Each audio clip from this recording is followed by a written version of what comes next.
Ed Worley's on. First, John Emmett. Ed's down in SoCal normally. John Emmett in the UK. Paul Homchick here in the Bay Area, usually. Welcome to you all and to Jay Rendell. There's Ted Ryman down in Cape Town. Christopher Gillingham in Leamington in the UK. Alistair Murray down under in Melbourne where it's, 06:01 in the morning on Wednesday. Hello, Alistair. President of Sailing Australia, Australian Sailing. Graham Sweeney in Chile, Yell, Shetland in Scotland.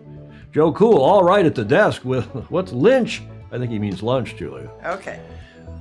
Tier de Jong is in SoCal. Pedro Foiling Sailor in Sydney. Rick Bannerow from the Nutmeg State. Do you know what that is? Connecticut. Yeah, I was going to say New England. Here we go. David James. David James here in the Bay Area. Julie Aarons in Cleveland. Gordon Smith in Denmark. J. Frederick Bland. Boomer Bland in Austin, Texas. All joining us for this show number 622. Welcome, everybody. Delighted to have you with you. As you all know, I'm Tom. This is Julia. I don't think we need to even put our lower thirds on, do we? Everybody knows who the hell we are. There might be a new person.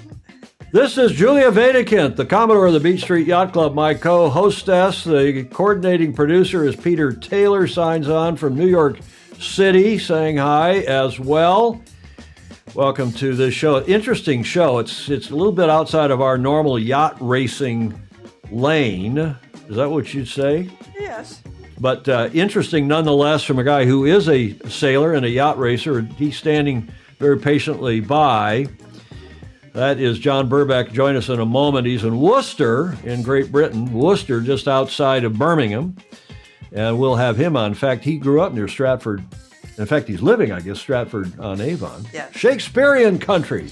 Yeah. Welcome, everybody. Delighted to have you with us. And we just come off our, what would you call it, Julia? Our holiday, Memorial Day, 3 or 4 day weekend. It really is a 3-day, Saturday, Sunday, Monday weekend, honoring those who sacrificed their all, Americans and beyond, in various wars and all the bloody wars, but to keep us safe and hopefully free in this country. There are some nice photos from sailing-oriented photos about our USA Memorial Day, which was yesterday. This from the University of Michigan Sailing Club. I guess that's probably on Lake Michigan, although the U of M Sailing Club is on a tiny little lake northwest of Ann Arbor, Michigan. This nice shot came from, believe it or not, Helly Hansen. Gordon Smith will like that. Helly Hansen, Newport, Rhode Island. You see that 12-meter, Julia? That's the Newport Bridge back. That's actually also in the very back. You know what that is?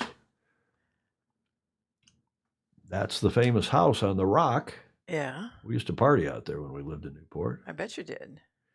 The Newport Bridge, and that shot is the 12-meter Columbia. The winning defender in what year? I'm going to go to Burbeck right now. Let's go to John. Put him on. Welcome him. He probably knows the answer to that. Welcome, John, to the show. He's in Worcester in the UK. We were putting him on the spot. Hello, Tom. When we did the tech check, we didn't tell him we were going to bring him on, but why not? Do you recognize that 12, John, and what year it won the America's Cup? No, I have to say that our experiences with the America's Cup right from the off have not been results that we're overly proud of. Well, Bill Wingrove's got it. He's saying 1958. That is true. And that was Columbia winning, or the winner. It's been restored, beautifully restored. That's Clingstone is the name of that house on the rock in Newport Harbor and the Narragansett Bay's Eastern Passage. But a nice shot from Helly Hansen to kick off our Memorial Day weekend. By the way, that Columbia, that was the first of the 12-meter era. Was it? 1958, after the war. Yeah. When the U.S. and the U.K., John's home country, got back together to get the America's Cup back on track. It hadn't been raced since 1937. Had Hiatus. during World War II. Exactly right. So our Memorial Day weekend, it's mostly about family, friends. In fact, we had a barbecue here, didn't we, Julia, at the Beach Street Yacht Club? We did. And summer start, the unofficial start to our summer season. It's when people put their boats in the water if they have one, and they open up their cottages on the lake and getting ready to have a summer. But what day is it today? Speaking of summery drinks, Julia, what day is it today? That looks like a mint julep, but is it a mint julep day? It is a mint julep, and it is today National Mint Julep Day. We, of course, dedicate this to Jody Shields, who's down in, Wangi in Australia. You muddle some mint leaves with simple syrup, add bourbon, and pack with ice. The mint julep is a refreshing cocktail commonly associated with the Deep South and the Kentucky. I always think of it with the Kentucky Derby. Indeed, yeah. It is. So historically, a julep was a medicinal elixir. I didn't know that. The name may have come from the Arabic drink julab, a popular 1800s drink in the U.S. and named the official drink of the Kentucky Derby 1939. Now, if you want to know how to make one, guys and gals, here, I've even got that. Julep, one of the oldest cocktails in existence and also one of the best. You just need 3 ingredients: bourbon, mint, and simple syrup. We're gonna build this drink right in the glass. You can make it in a glass like this beautiful Kentucky Derby silver cup. A rocks glass works just as well. So we're gonna start with a pinch of mint, 8 to 10 leaves, half an ounce of simple syrup. And now muddle this just to extract the aromatic oils in the mint, but not to pulverize it. Now we can add our bourbon. 2.5 ounces of that. When making any cocktail, measuring is really important. Cocktails are all about balance, so a 1/4 ounce in either direction can sometimes make the difference between a good and a really bad drink. So always measure your ingredients. Oh. So we've got all our ingredients in here, and we want to add our ice. Crushed ice really is best for mint juleps because it melts a lot faster and also stretches it out. This is a very stiff drink. It's like 85% bourbon. If you don't have crushed ice at home, you can easily just crack some with the back of a spoon, or you can put it in a blender or food processor, but I really recommend crushed ice. Just a few times. And then just give it a gentle stir just to get that dilution going, blend the ingredients. You eventually start to see some frost appear on the outside of the cup, and you'll know that the drink is ready. So just finish it off with a few more cubes on top. John must be wondering, what the hell kind of a show is this? I thought this was a sailing show, not a drinking show. Mint julep is not just for the Kentucky Derby. You can enjoy these all summer long. Yeah, and the comments, John Emmett in the UK is saying, I would just double everything. Ed Worley's saying, do you have mint-flavored bourbon? No, I don't. I've never heard of mint-flavored bourbon. Have you, Julia? No. John, welcome to the show. We'll get your formal introduction in a second. Do you have a cocktail of choice? So am I on now? I'm asking you, John, if you have a cocktail of choice. I'm afraid I'm not a cocktail drinker. I'm an old traditional English beer drinker. Good for you. I do like the very tasty malt beers. Nice. Mm-hmm. Well, a lot of our viewers do as well, and we do celebrate these things because, as James Bland is saying, this is a sailing show with a drinking problem or a drinking habit. I hope we don't have problems.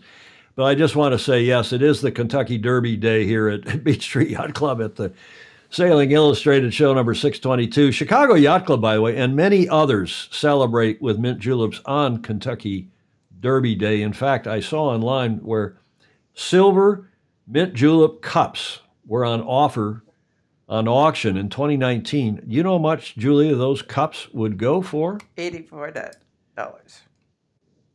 $5,250 they sold at auction in 2019, a dozen of them.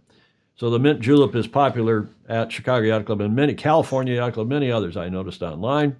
Well, let's get to our regular sailing. I have one, but it didn't cost $5. Do you have a mint julep cup upstairs? Uh-huh. Well, maybe we should have brought that down and True. poured ourselves. Okay, let's get on with show 622 because we're going to talk about Orca whales in this amazing situation off the coasts of Spain and Portugal outside of Gibraltar. We got one of the world's experts. But before we get to that, let's get to John Emmett's regular report, the Coach's Corner from our super Fozy, and amazingly good Olympic coach John Emmett, who's at home in Weymouth today. Hi, Tom, Julia, and all the Fozy. Really nice to talk to you from Weymouth. I'm actually here at the harbour, which is quite close to my house. And I'm not quite sure what Tom's going to talk about today because there's quite a few things in the news recently that have caught my interest. So I'm going to talk to you. A long-standing theme is volunteers, because that's what makes sailing events happen. It's a huge number of volunteers. And if you've ever run a sailing event, you will just know this to be true. And one of the most important volunteers are the jury. That's the people who are policing the Rule 42. And without this, we are purely a self-policing sport, but it's maybe not as fair. And I think it's a hard job because whenever you do something, you're quite likely to make yourself unpopular, but actually probably people don't remember the fact that you do a really useful job. And when I say volunteers, it depends where you are. Some will be paid expenses, and of course at the very top of the sport, those people are paid wages. But for most people, it's purely volunteer, and they do it because they love the sport. And I think you've got to think it's not an easy job. So, for example, Rule 42, it's very unusual in sport that you have a rule that applies differently to different boats. So you look at, for example, windsurfers, where you will have no Rule 42. You look at, for example, the fin or 470, where Rule 42 applies in certain conditions. And then you have the more traditional single-handers like oppies, toppers, aeros, ilkers, where it applies all the time and is perhaps obviously more relevant in marginal surfing, marginal hiking, marginal planing conditions. But it's a hard job, and I keep repeating this because it's something I've really thought about.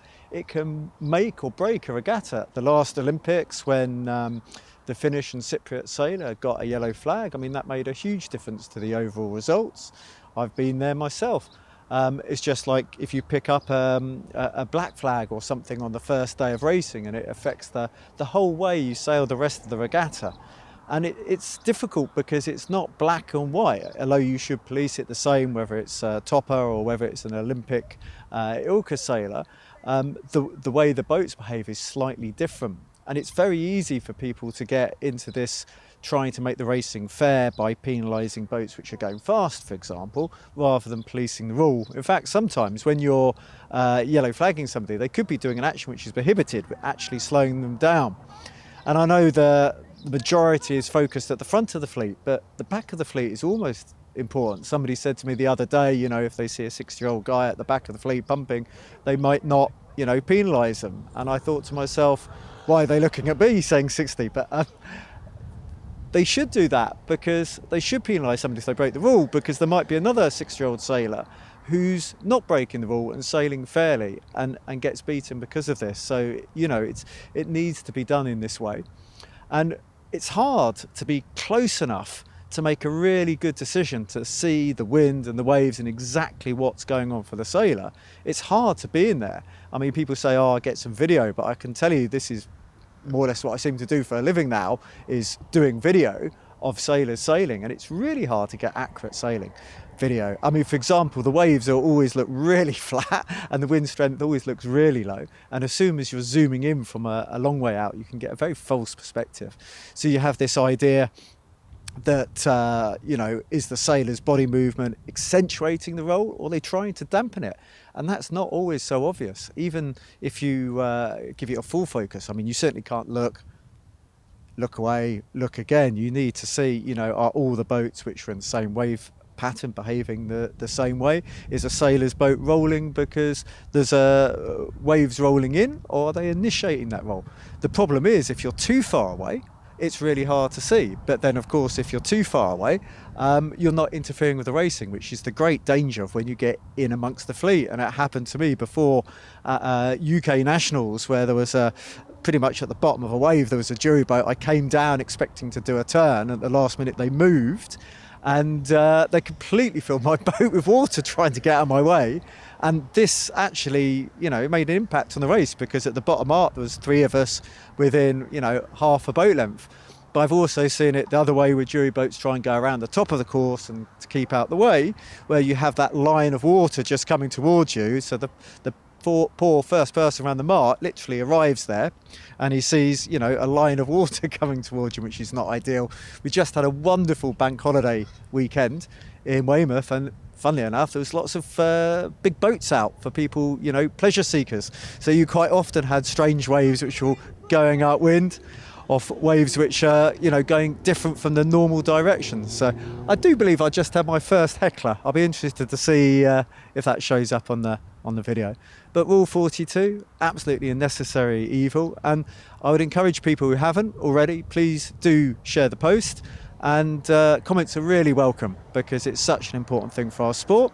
And with that, hopefully I'll catch you later on the show. John Emmett with his regular report. There was another pram that went behind. There was a baby buggy. I don't know if he's trying to tell us something. He and Lily. Whenever we see that, we wonder if there's... What did he say right at the end? I wondered if that was a cyclist or a cycler. Or... It sounded like cycler. I didn't hear what that was. John Emmett, who does his regular report, John Emmett Sailing. Get to the front of the fleet, we call that segment, and John reminds all of us to like, follow, and share. If you haven't done so already, Clark Chapin no doubt has, and many others. We appreciate your support, and you can even do it if you are watching in replay, as many of you indeed do. So let's get to our segment, our special segment today, our live guest from Worcester in the UK. And welcome, John Burbeck. Very nice to get to know you and to talk a little bit in the tech check before we went live today. Welcome, and tell us a bit about you. Well, I'm a sailor. I've been sailing for many decades, racing and cruising. My racing's offshore as well as dinghies, but my cruising has been extensive since I retired about 6 years ago. And now for my sins, I volunteer for the Cruising Association Research and Technical Services, and I lead a project team looking at the interactions between orcas and yachts off the Iberian coasts. So that's the title of our show, of your deck that you've kindly sent along. Before we start, I also want to thank Louisa Smith, who I've known, for talk about decades. She worked at least for ISAF, if not also for IYRU, the predecessor, both of which were predecessors to World Sailing. But Louisa, she's doing PR for the CA, for the Cruising Association? And comms, yeah. She's doing everything to do with comms, not just PR, Well, I appreciate her doing that very much, because what we ran a segment, 2 shows ago, I guess a week ago today, right, Julia, on the Orca situation. We're seeing increasingly, it was in the Telegraph, it was in some of your papers, and then it started making its way to mainstream media here in the U.S. And there have been a lot of reports, including over this holiday weekend again, about this Orca and apparently attacking yachts. And your title of your presentation, Fact, Fiction, and Fear, the project lead, John Burbeck, we're delighted to have you with us, sir. Thank you very much indeed. Take it away. Right. Well, the cruising associations, if I could go to the next slide, please. Tell you what, before, I've got a couple slides that I put in the show. Let's, first of all, show everybody where you are in Worcester, in case they are geographically challenged outside the UK. Worcester right there is south and a little west of Birmingham and northeast of London. And you said you're over here by the S during the tech check in Stratford upon Avon. And miles from the sea and good sailing. And anybody who knows their Shakespeare knows that was his hometown, right, Julia? You went to Stanford, you would know that. Oh, I do. And while we're at it, we'll talk a little bit about the Cruising Association. I checked it out, and it's a very highly reputable group. Over 6,400 members sharing experiences, knowledge, and fun. And it's sail, motor, inland waterways, coastal, and offshore. And John, I was told, I talked to a couple of our FOSI, a couple of guys Brits who've been on the show regularly, and they said, the Cruising Association is really good value.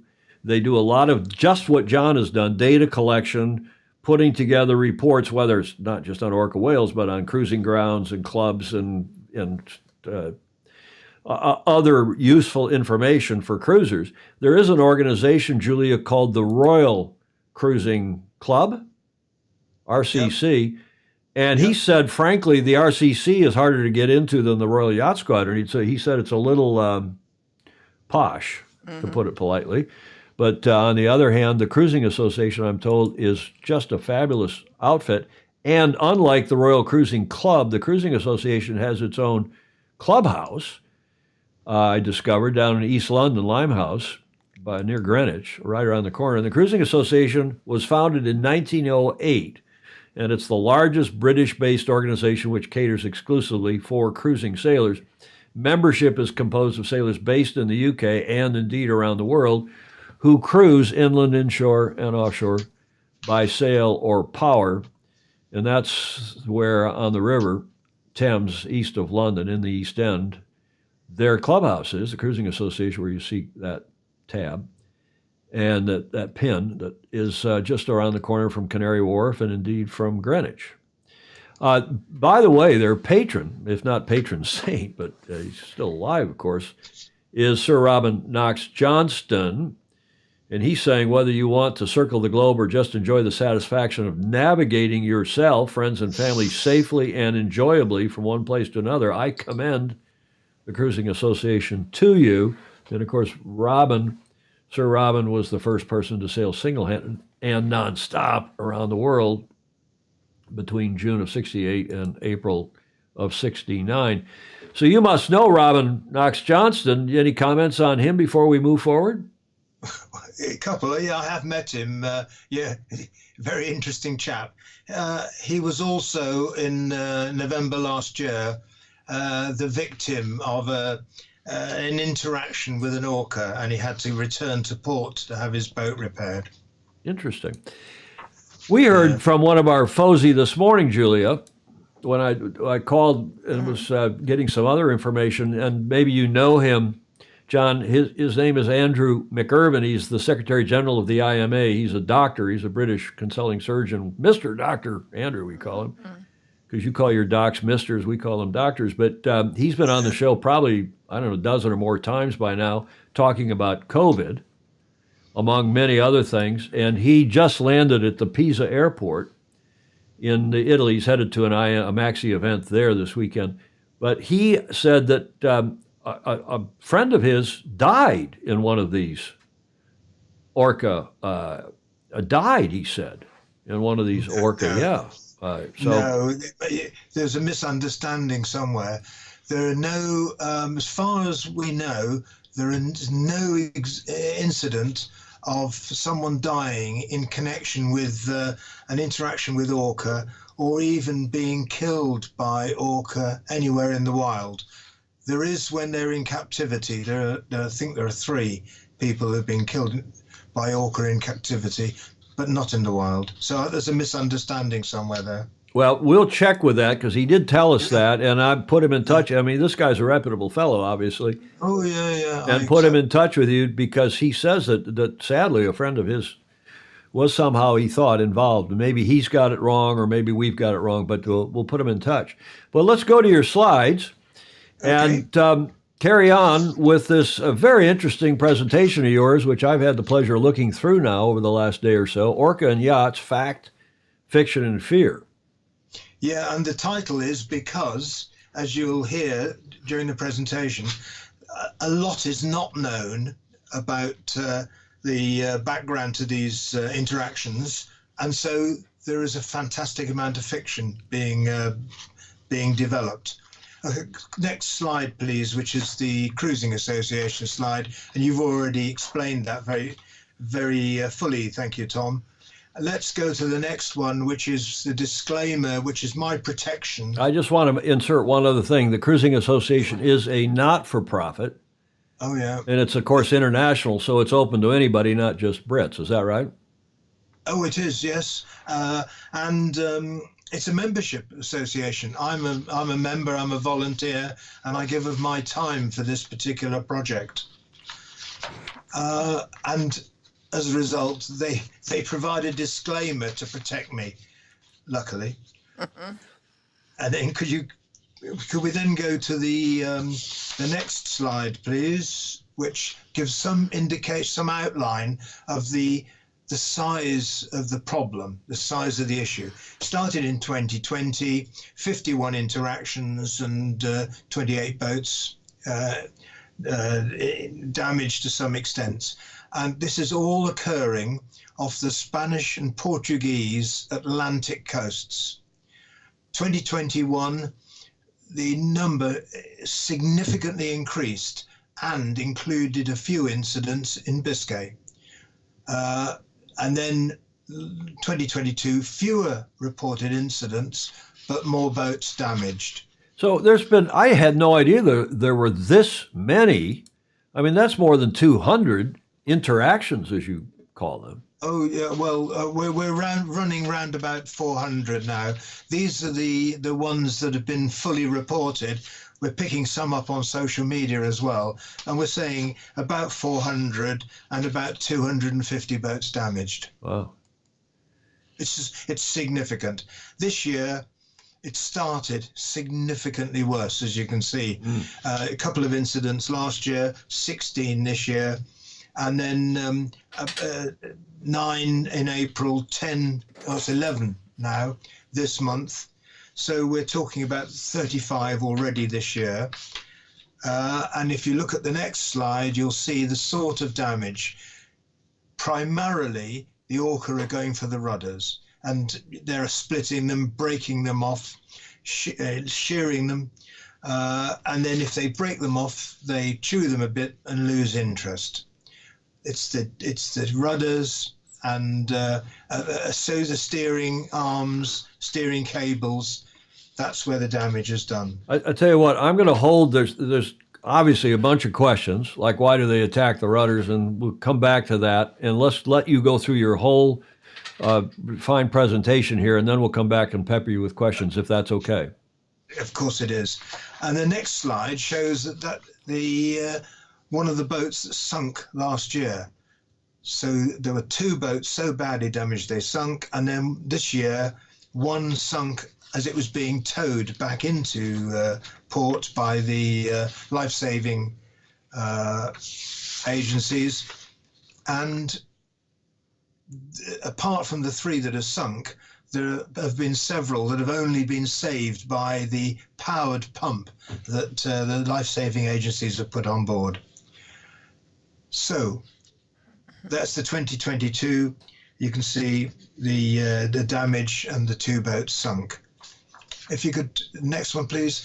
What we've done is we've taken the first 100 detailed interaction reports and analysed the damage, and you'll see just over a quarter seriously damaged, most needed a tow, just over a quarter undamaged, and I'll expand on that in a moment, and just under a half moderate damage.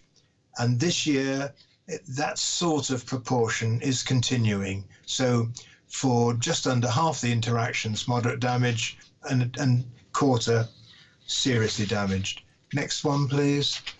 The skippers of the boats last year come from 10 countries. Incidentally, in 2021, there was a skipper from the States, and in 2023, a skipper from Poland. So a significant number of different nationalities involved in these experiences. Next, right, so where are they occurring? So this map comes from the Cruising Association website that we've got. It's a public website that we've set up to provide information to any sailor, any scientist, or any news reporter, or anybody who's interested. You just go onto the website, the CA.org.uk Orcas, and this is available to you. And for each of these, either the numbers or the blue and white dots, underneath there, if you bury down, you will find the report from the skipper about the incident. If you could take the next one, Tom, and you'll see there I've come down just off the Straits of Gibraltar, and I'm going down lower and lower, And then if I go to the next one, on any of the blue symbols with white dots, underneath that is a detailed report. So could you go one more, please, Tom? And so you'll see this particular one was interaction number 127, 11th of April this year. And then if you go down to the next stage, and you'll see there's the full anonymized report. And as well as telling you about the boat, which is the yacht involved, it tells you the weather, whether they were sailing, how deep the water was. And then on the right of the screen, the response by the crew, and underneath it, how the Orca were behaving. Now, do you mind if I just go to that and read some of this? Without any warning, the Orca submerged and attacked without delay our stern and the rudder, while the propeller was still moving. We immediately followed the protocol from Orca. First, there was only one Orca that attacked us, but soon after the first approach, two more and one baby Orca appeared. After approximately 2 more minutes, we threw 5 kilograms of sand, which we'll ask you about, in the water, which had an immediate effect on them. They were backing off and soon they left us. 20 minutes after the last Orca interaction, we continued on our own. In the port, after a diving inspection, we found 2 major cracks in the rudder that needed to be repaired. By the way, we have a catamaran. I just think that was amazing. Mm-hmm. I know, but so for every report, we've published what the crew thought, what they did, and how the Orcas behaved. And the variation in what they report, I'll develop in a while. So this is all publicly available, and this is on our website. Could I have the next slide, please? What have we learnt so far? The first is, as the last slide showed, sometimes the Orca behaviour is pretty violent. But there are other occasions when they come up, they appear to scout the boat out, they may rub it, they may swim away, come back. It's been described as that they seem to be curious, they seem to be checking the boat out. There are other occasions, more like the last report, where 1 or 2 Orca will come in and just break off the rudder in a matter of a few minutes. The interactions, the duration, as I said, sometimes it's just a few minutes. Sometimes they may keep on lightly damaging the rudder for 30 minutes, 40 minutes, or they'll do it for 20 minutes, swim away, come back again. We had one report, they came back after 20 minutes, then they went away again, came back for 30 minutes. So all in all, well over an hour. We've had several reports where this interactions go on for well over an hour. Very, very worrying, very frightening for the skippers and crew. And as the last report showed, the number of Orca involved varies from incident to incident. And sometimes it's described as if an adult Orca stands off and guides the juveniles. They're communicating with each other, and the juveniles are a bit uncertain to start with. And I think this is where some of these public reports about an old Gladys teaching the youngsters comes from. There's no doubt about it. Some skippers are reporting that it appears that the juveniles are being trained. And the interactions take place day and night, slightly fewer at night, but both day and night. And then what we're doing, so we're collecting reports of all these incidents. In order to give a control, what we tried to do is get reports of people who've passed through the affected areas and had no problems. And we've asked them what they do so that we can compare what they do with the boats that have had an interaction. And all this information, these reports are also on the website, along with comparative data.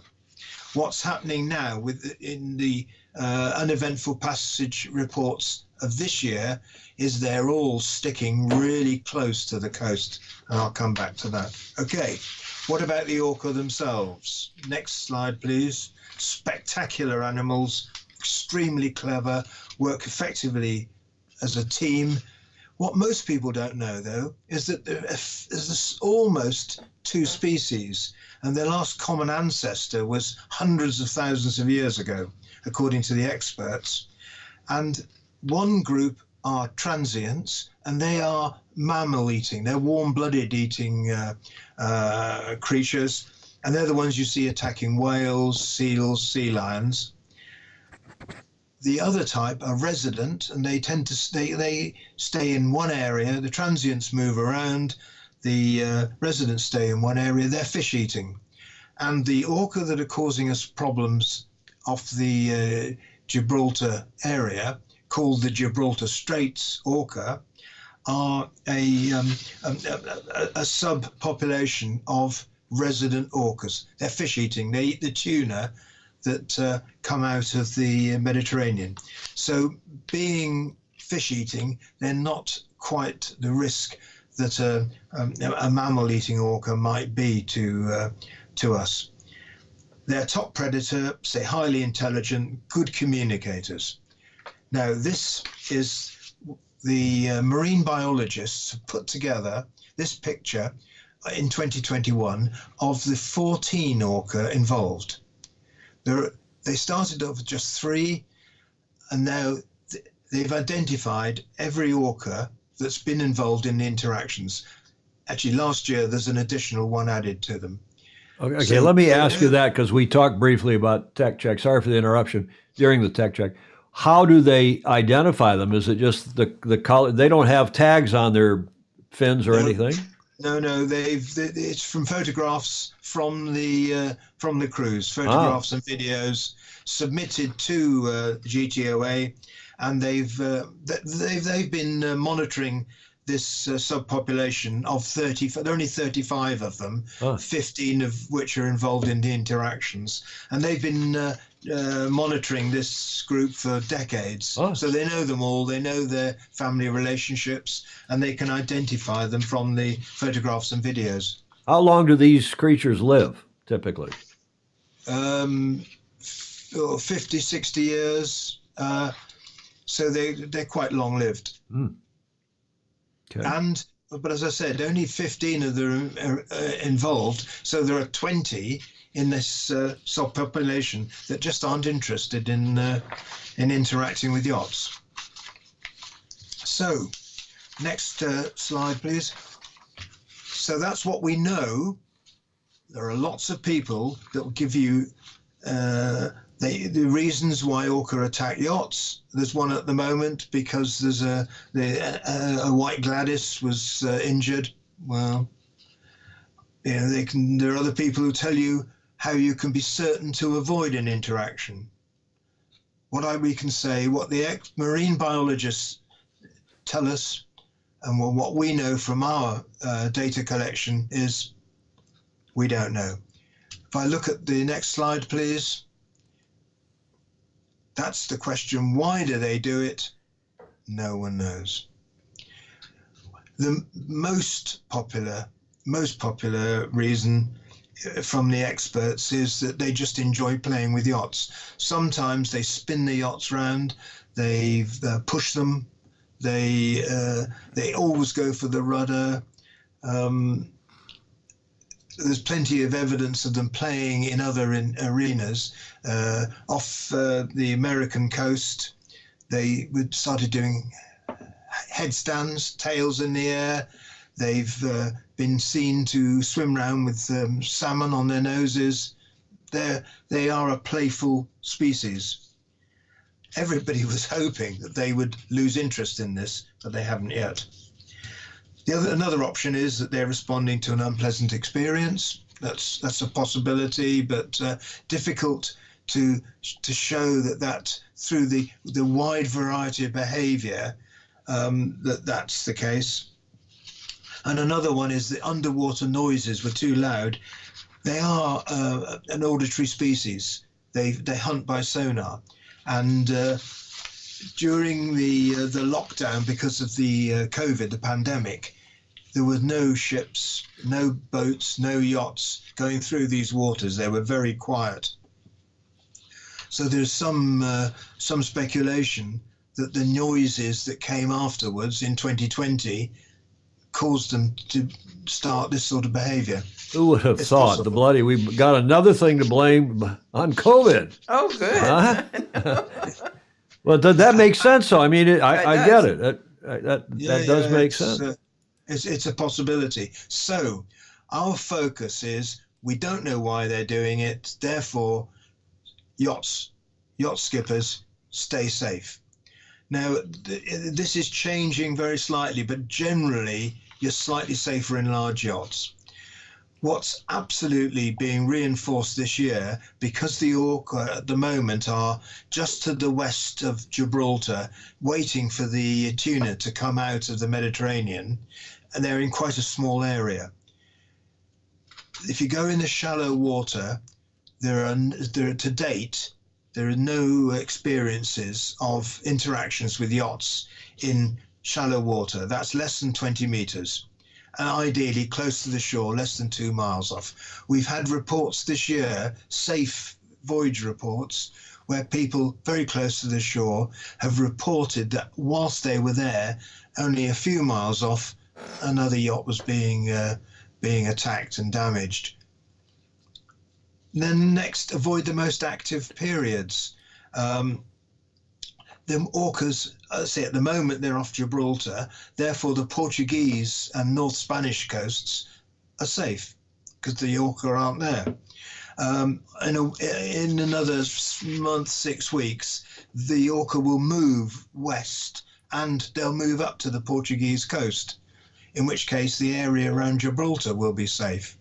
So, and information on this is on the websites. Then monitor the traffic lights and sighting apps, and I'll come to that in a moment. The next slide then, please.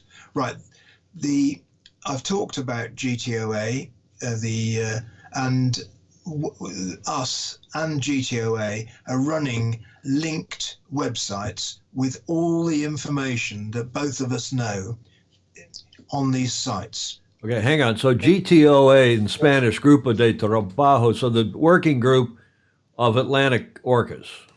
That's right. Is what what they that's- are, okay.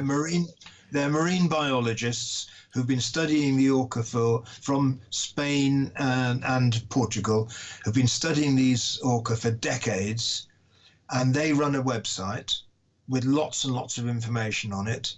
We run a website collecting data, and our data is linked directly to theirs so that they have, for the scientists, have access to all the same data the same time as us, and they have all the videos and photographs as well. And next slide will show you the 2 websites, and on these websites is all the information that we've collected, both organizations have collected they've been at it for 4 years and longer with regard to the actual animals themselves. Next slide. Now on their website is a traffic light system, and this is a February one. If you go to the next one, if you look at the big arrows, the next one is later in February, and off Portugal it had gone from green to red because that's where they were in February, and then off Gibraltar it's gone to orange or amber. The next slide, please. April off Portugal is now green, is now safe. Off Gibraltar Strait is now red. And then the next one, please, which is the latest one, you'll see that it's still green off Portugal, red off Gibraltar, but it's also become amber on south of Spain. So this traffic lights system is on the website, available for everybody to see where the orca are. Fascinating. Mm-hmm. Next site, please. And then there are other resources. The applications for smartphones, computers, etc. GT Orcas, that's a GTOA one, and Orcinus, and that's another organization. On those apps, people can report sightings of orca, live sightings, and also they can report if they've had interaction. We also ask them to do a detailed report for us. But if you go on those two apps, you will get live sightings of exactly where the orca are. As you will, the Telegram ones become a bit less reliable, but the Facebook Orca Attack Reporting, which has got 29,000 followers, you will also get live reports on there. So if you're a skipper, traffic lights, look at the websites, traffic lights, apps and Facebook, and you should, if you follow all that advice, you should reduce the risk of an interaction significantly. We won't say that you would definitely stop it, but you will significantly reduce the risk. Okay, what happens if you have an interaction? At the moment, the advice is stop, because the movement of the boat seems to keep exciting the orca. If you stop, they tend to lose interest and tend to do slightly less damage. But there's a parallel option, which is to head as fast as you can for the shore. And this is being actively researched at the moment. There's a scientist with a motorboat in those waters trying to find out whether it's safer to stop or head fast for the shore. So we're not sure on that one at the moment. Let go of the steering, because the attacks can be so violent, the first blows, that you can break an arm, and even more seriously, you could get knocked across the cockpit, fracture a skull, or have some other serious injury. Then, if it's safe, it appears that if you reverse, that reduces the duration of an interaction. Plenty of skippers have reported this. We're doing a lot more research into this at the moment. We're gathering more data to find out whether you should reverse in a circle or reverse quickly or slowly, to find out what's most effective at dissuading the orca. Let's say that's active research. Sudden loud noise seems to work. And then this is something that the interaction that I showed earlier, something that they did very effectively, which is to release sand. You don't need to do not a large amount, a few kilograms, 5, 6, 7 pounds, around the rudder. The reason is that when the orca come in, they come in on sonar. They come in on so they know exactly what the shape of a rudder is. The sand poured between them and the rudder changes the signal. It confuses them, and very quickly they lose interest. And that's been some piece of advice that's come out of the data we're collecting. I'm sorry, I got to interrupt you. That's fascinating. And the reason the sand, because we've seen that, I told you in the tech check, I saw this article in the Telegraph from a few days ago about sand working. Yep. So you say they come in on sonar. You're not homing in on the boat sonar. They're using their own sonar to home in on the boat. And the sand... No, on the rudder. Well, on the rudder. They're not interested in the bow or the propeller or the sides. They're homed in on the rudder. On the rudder. So they're homing in on that. So this is like a submarine throwing chaff into the water to disrupt the homing torpedo sort of thing. Interesting, fascinating. It's exactly like that, yes. Exactly like that. And then follow the safety protocol, which has got some detailed advice on dropping sails, VHF radio, etc. And then the last request that we put on is, please report the interaction to us, so that all that data about your experience is available to other skippers and, as importantly, to scientists. Next slide, please. So that's the safety protocol. and that's on our website, GTO's website, and a number of other locations. So this is a summary of what you've been telling us. And rather than going through each of these points again, is there any one of these that you want to particularly emphasize? It's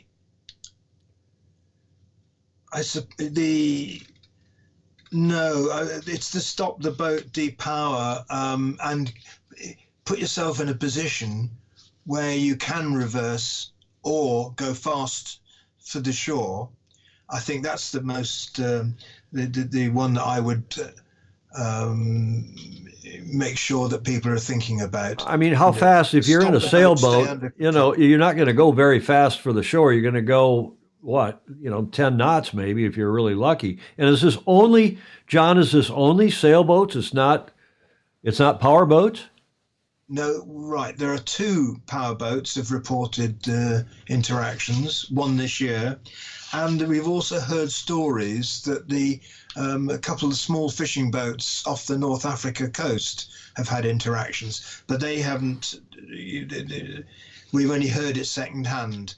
99% of the interactions are yachts.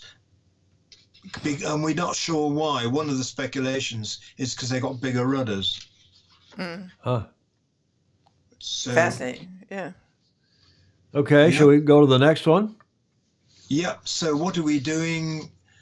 The website, we've significantly updated it, including a number of extra questions to do with reversing.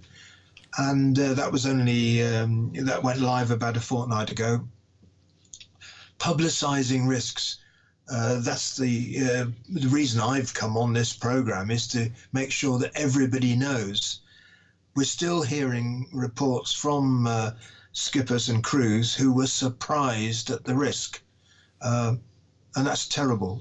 We want everybody who's going through these affected waters to know about the risk, know what they should be doing to avoid it, and then hopefully staying out of trouble. The online reporting will continue. As I say, it's being used by scientists and sailors. And we're trying to do more detailed analysis and test hypotheses. So that's what we're doing. Next page. The Portuguese government and Portuguese Navy really worried about this, and they had a whole-day conference at the beginning of March, which we were invited to. And what they've said is they're going to try and encourage people to report and develop a real-time alert system which will be run by the Portuguese Navy. Now, we haven't heard how that's going. We've got some Portuguese contacts, and I'm hoping to find out some more next week. But the idea being that the Portuguese Navy would be telling boats, this is where the Orca are, and this is what the risks are. And then research and experimentation into acoustic devices. Oh, sorry, I got a little too fast there.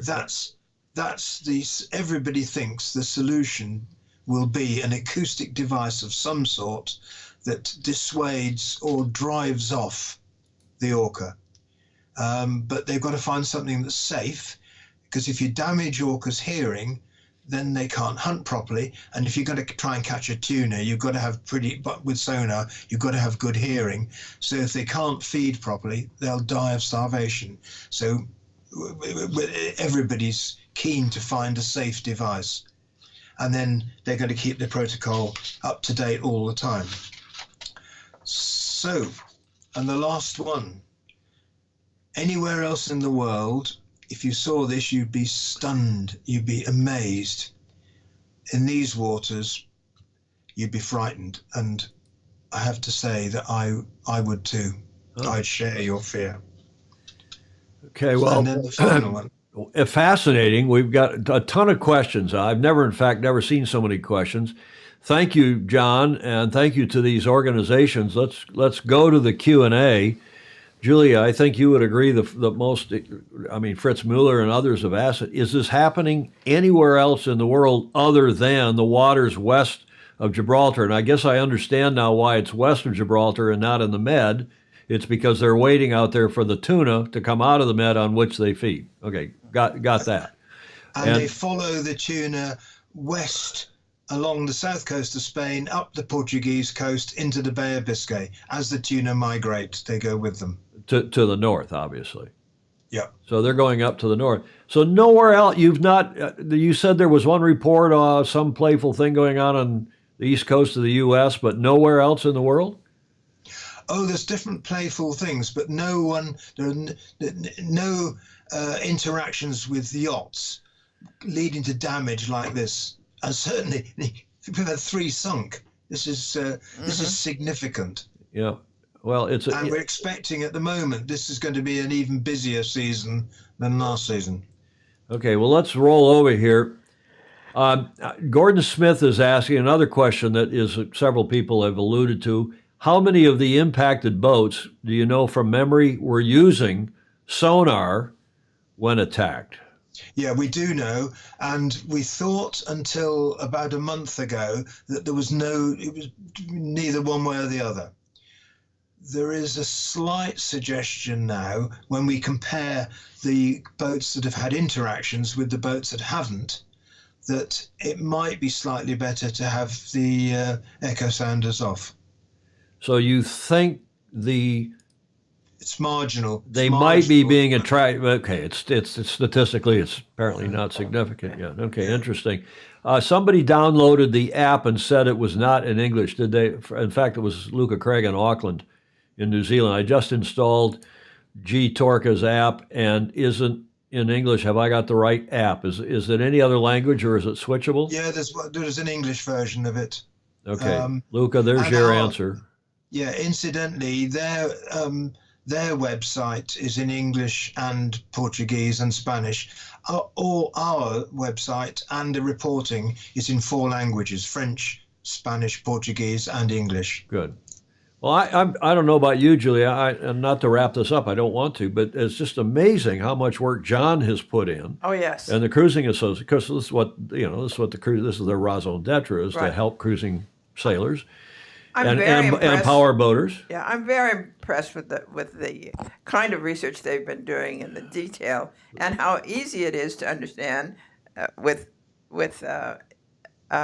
both graphically. Exactly. And with words. I think that's a spectacular job. Gordon Smith in Denmark, there's a Brit living in Denmark who's a regular Fozy on here. He's saying this. Fozy, by the way, John, is friend of Sailing Illustrated. Right. And I probably got that from Bill Clinton because for a long time here, when he was president of this country, his friends, some of them female, were called FOBs, friends of Bill. So we extracted on that. I'm glad to know that. I know you didn't know that. I never told you. And there's a lot of snarky and clever comments from others. Need submarine decoys. James Frederick Bland, who is a submariner, or was in our U.S. Navy, and one of considerable repute, one hears, he says, need submarine decoys fizzing Alka-Seltzer. Do the Orcas, is the Orca, there's a question that was tongue-in-cheek, but actually I have it from Stingray, who's a friend of ours up in Seattle. Do the Orcas listen better if you address them in capital letters? Is Orca, is it an acronym? It's not capital O-R-C-A, it's capital O, the small RCA, right? Well, strictly speaking, they're not orcas. Orca is the plural. Yeah, like fish. It's killer whales is their other name. Yeah. But is it it's not all caps. Oh, it's not capital O. Orca doesn't stand for ocean. No. It's called an orca, like a dolphin. Yeah. Orca is what the marine biologists call them. And the plural is orca. Killer whales sometimes. It's one orca Graham Sweeney says it's a Latin name.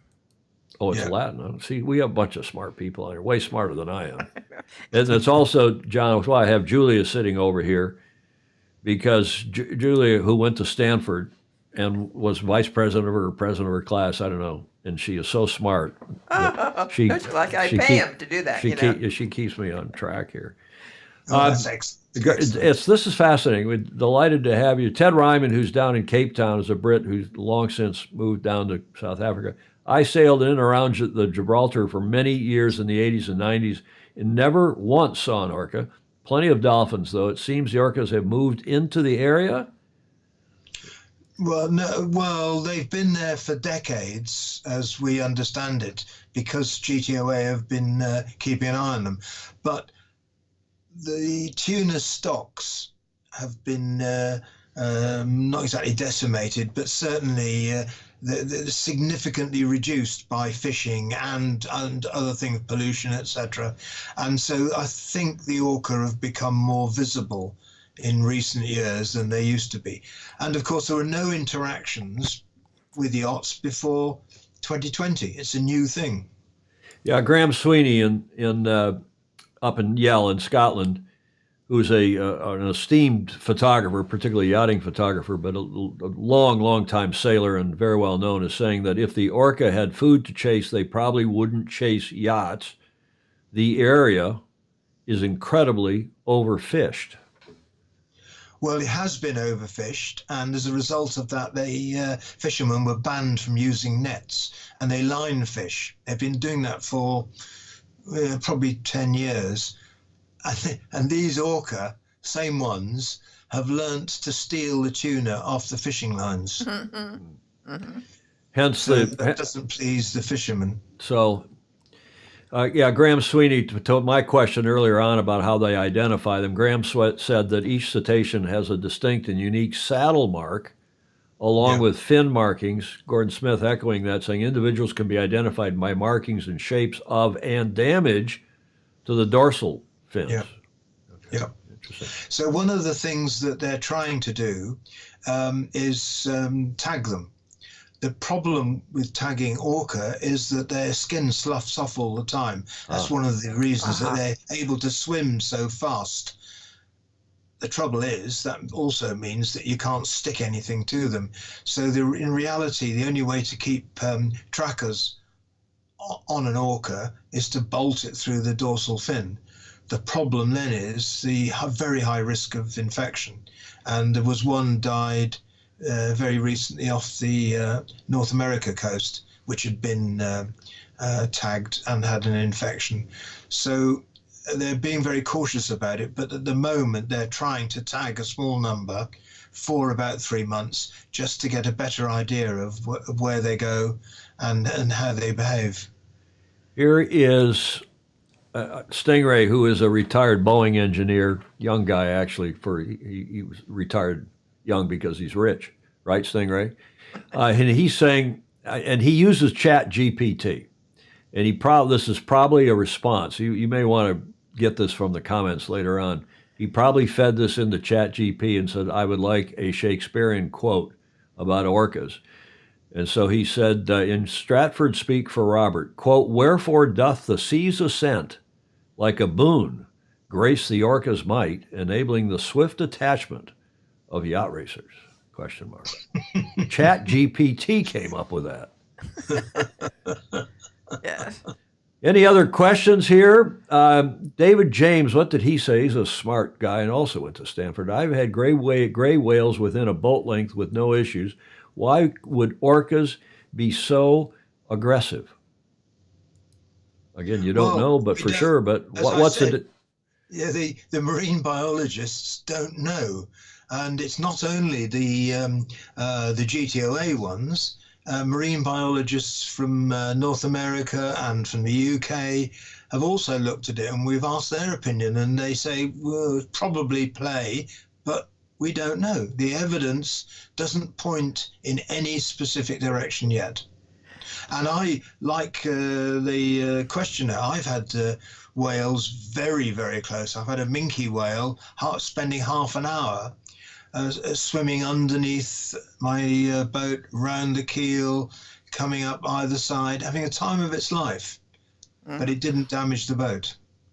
Okay, so I just, here is again the question I sort of alluded to or asked some time ago from I don't know who TC is. TC, if you want to tell us, you're on YouTube. Well, I guess as you know, John, we co-stream this. We live stream it to Facebook, YouTube, and to to my Yeah. Twitter account at the same time. So we get people from all those platforms. Are power vessels affected? And if apparently not much, you had one or two, you said. No, just two reported. So there may be one or two others, and we don't know why they're not. The differences are that the engine noise is different. Their rudders are smaller and often more solid. And then if they've got propellers behind the rudders, as some catamarans do, Yes. then that would dissuade them, and we've got evidence of that. But no, we don't know. They like the rudders. Maybe they have a fetish for rudders. Julia, you could study that. Yeah. So James Frederick Bland says, are certain rubber rudder types more survivable than others, like full The keel answer- or attached? Yeah, the semi-skeg seems to be the least damaged. Once it's all on the website, and spade rudders the worst damage. So spade rudders, stern hung rudders, or aft separate rudders, not. Well, if it's a freestanding rudder, Yeah. much more vulnerable. Yeah. Here's Luca Craig down in Auckland, and he's saying, when we were younger out in the Hauraki Gulf, which as you probably know, John's that big area just outside, just north of Auckland, Yeah. in which we've run several America's Cups. I say we, I've been there, not running them, but in participating on teams. We were in my father's 15-foot boat. 3 Orca came towards us, 2 dived, and one was absolutely massive, came straight for us and could have practically touched it as it dived under us. We thought we were going to get hit. We were absolutely pooing ourselves. Luckily, we had spare underpants.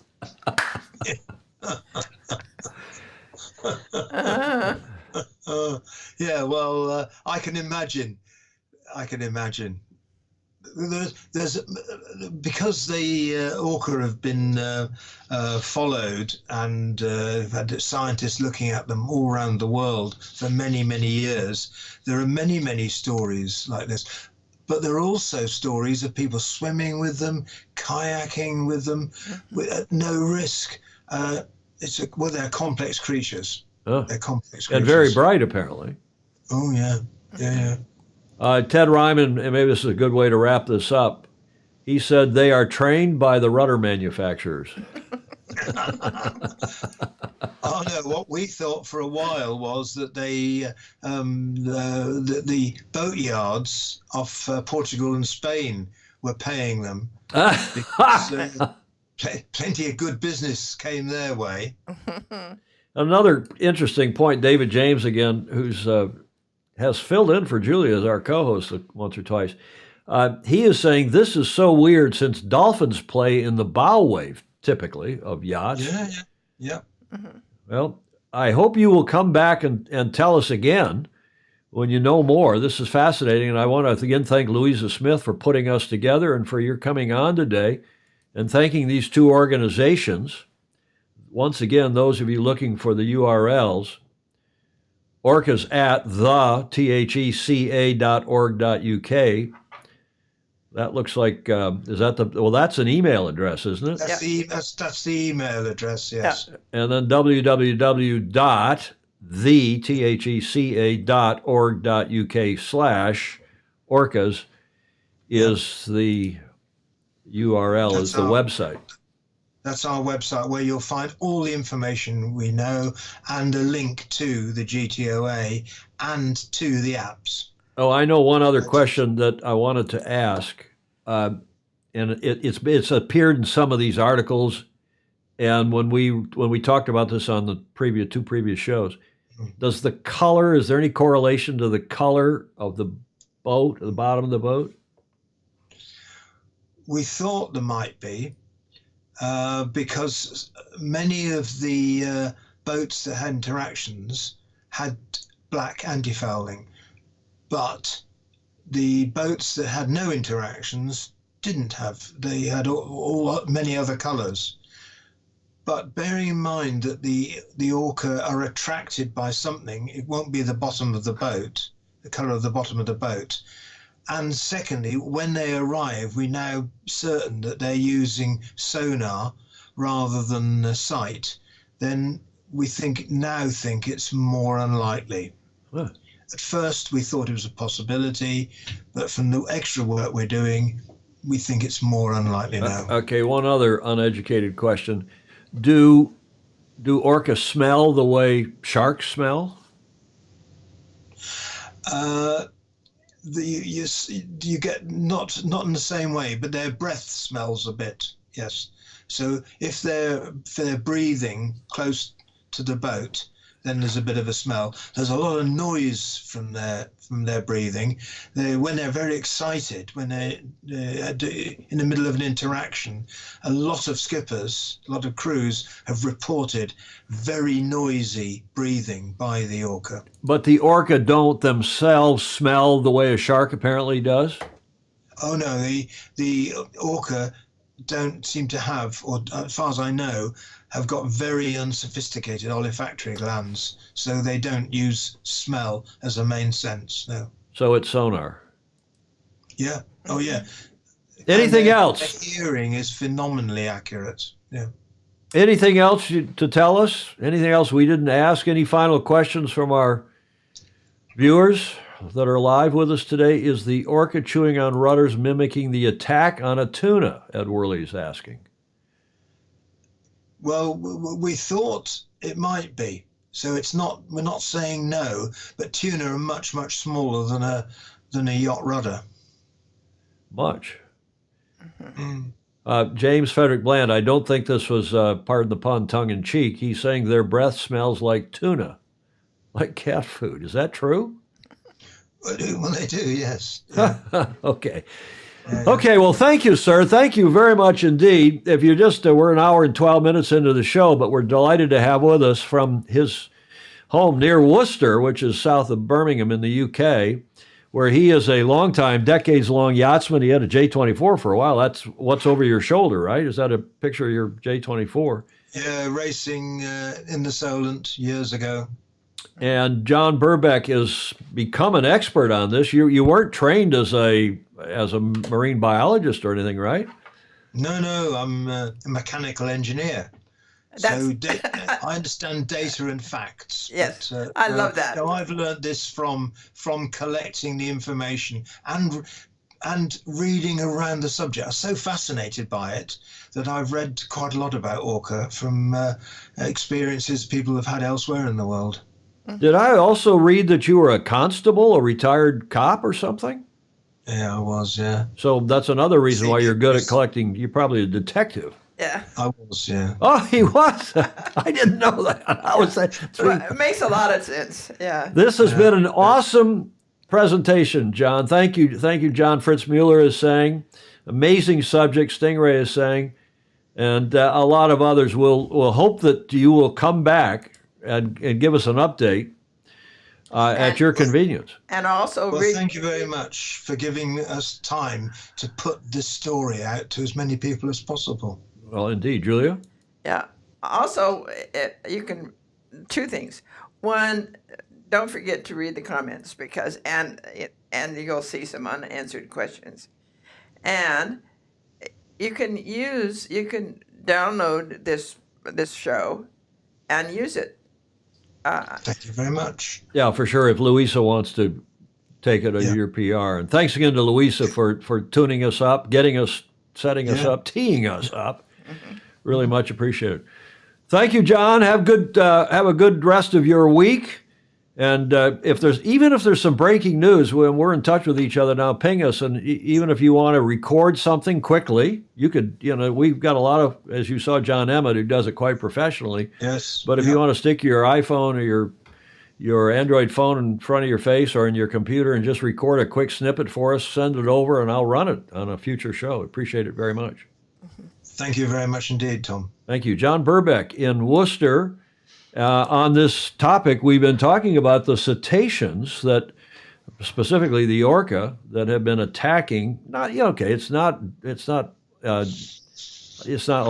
dozens and dozens of fatalities, but it's apparently over 200 reported attacks. And as you heard, John's not only an engineer, but he's also a former constable, cop, and a detective. So he is the perfect person to be collecting the data, wouldn't you say, Julia? Yes, and he and Clark Chapin should. Yeah, we get Clark Chapin with him, who Yeah. gives us the analysis as I stretch my Yeah. tired old back. It's a 2:15, 14:15 here in San Francisco on show number 622 on the 30th of May. We got one day left in May. No, this is the last day of May. 30 days. No, it is one more day. 30 day hath September, April, June, and November. Uh-huh. That means I have to pay my yacht club bill by tomorrow. Uh-oh. Pay my bill. In fact, if they kicked me out of St. Francis, it'd save me a lot of money. I know. They're not going to kick me out before the stag cruise It's been my most expensive expense for 40 years. for 40 years. Yeah. Indeed. Okay, let's carry on. We've got a lot of other news, actually, in addition to that fascinating report and topic. Thanks again to John Burbeck. The Ocean Race, TOR, as you all know, Leg 5 has finished, with the exception of one boat. It was an eventful 3,500 nautical miles, Leg 5 from Newport to Aarhus. They finished on Monday, and we want to say bravo Zulu to the winners, who've now won 2 legs in a row. That, of course, being Charlie Enright and his 11th Hour Racing team. They won the leg from Itajaí in Brazil up to Newport, and have won Leg 5 across the North Atlantic to Aarhus in Denmark. The other boats, the second place was not exactly close. They finished, I looked at this, 5 hours or so behind. This all on Monday on the 29th, yesterday. And then that was Wholesome PRB. Then Team Malizia finished 5 minutes behind Wholesome PRB also on Monday. Biotherm is still out in the wild. They're about 500. Last I looked, this says 585, and they're still north of 500 nautical miles to the finish. Here's a nice video Ooh, that's nice. from summarizing the win by 11th Hour Racing.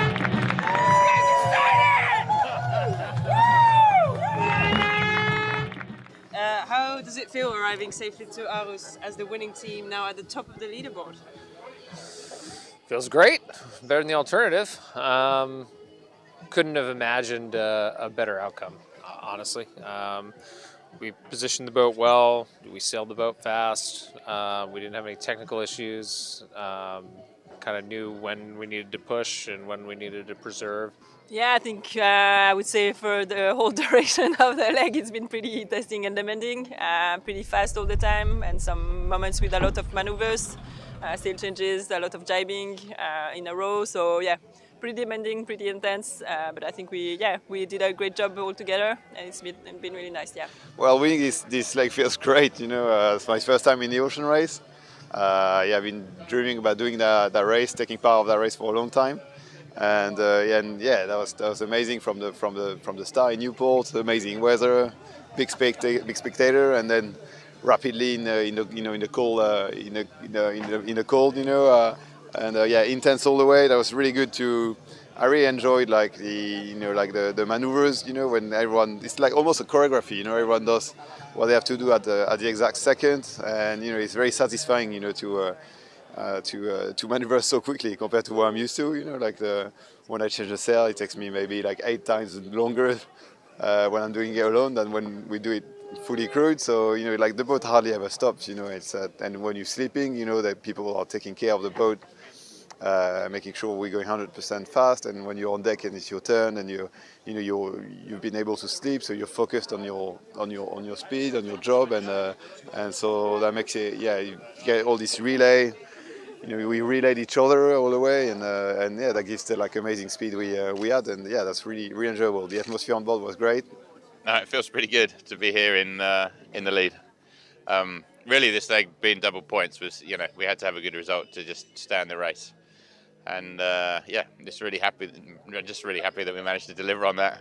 It was a pretty challenging leg. It was interesting tactically, and it was a real boat speed leg, so performance was important, and yeah, we had some pretty difficult conditions at times as well. So just keeping everything in one piece at times was important. So it was a leg that had everything. But no, the team did a brilliant job. It actually started with a shore team really turning themselves inside out to get our first set of foils back in the boat before the start. And yeah, from there on it was for us on board to do, but no, everyone did an amazing job. It was a real pleasure to sail with this team. Well, yeah, for sure. I think we had 24 hours, which have been a bit difficult after this.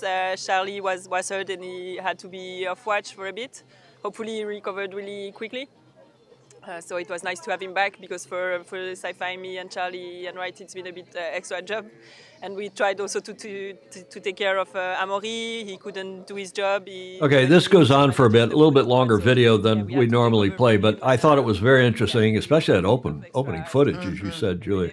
But bravo Zulu to Charlie and Co. on 11th Hour Racing. There's Charlie again. And as a couple of you were commenting, this is the team that ran into something. Speaking of, they think it was a whale, thinking of cetaceans, something midway through the race or slightly beyond, and hit at speed. They were doing, I don't know, 20-something knots, 28 knots or so.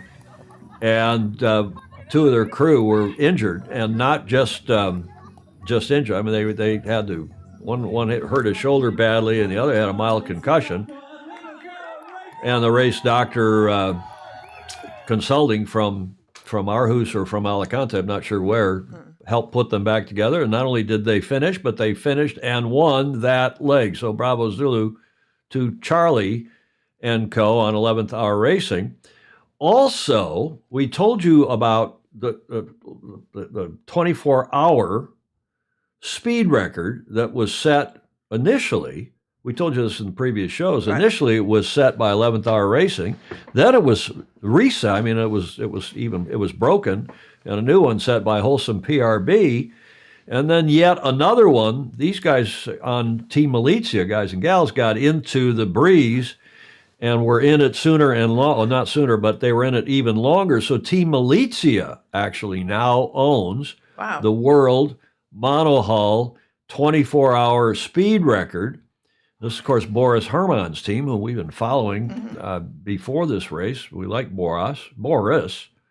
I'm not sure why we do. We've never met him, but he's got great keen spirit and a great smile. Here he is. And they set that 24-hour record now at 640 nautical miles north of that, 641 and change. First, it was 11th Hour, powering to a new standard, only be eclipsed a short time later by Team Wholesome PRB, who appeared to have secured not only a new race record, but the outright monohull record for distance covered in 24 hours. Remember, they broke the record set by Comanche back in 2015. Well, then enter Team Malizia, because the trailing boat of the leading trio was the last to nose into the favorable conditions, and they were downwind reaching in 25 knots in relatively flat water, simply ideal for the latest generation of IMOCA. So bravo Zulu to Boris Herman and Team Malizia for their stunning 640 knot. You know, as somebody said, Julia, on here the other day, that's a Bermuda race. Yes.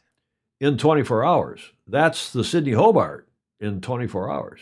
Okay, favorable conditions and super fast boats, semi-foiling boats, but pretty amazing. It is. And as I remarked at the time, I remember when we passed 100 miles. Yeah. Well, you were doing cocktail cruising. Huh? Yeah. Look at he's still watching. Even John got a smile out of that. Julia, the cocktail cruiser here. Well, I did my share of offshore with no electronics. Well, you did. You're a cruiser. I am a cruiser. I'm not a racer. So bravo Zulu to Boris and his team. Now, what about Boris Herman, or what about Biotherm? As we said, they were 500, and last I looked, almost 600, but I think they're down around 550 nautical miles, give or take. Distance to finish, DTF. Now, they broke their port, I believe it's their port shroud, side stay, and they jury-rigged it with a jib halyard, and they're continuing under this jury-rigged thing, not going very fast, obviously. And they covered this nicely, extensively, in today's The Ocean Race report. Have a look, the daily report.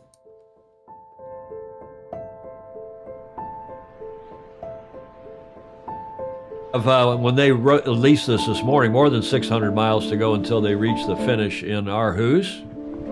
They're working hard to preserve their IMOCA and make sure, that is the yacht, make sure that the mast does not fall over.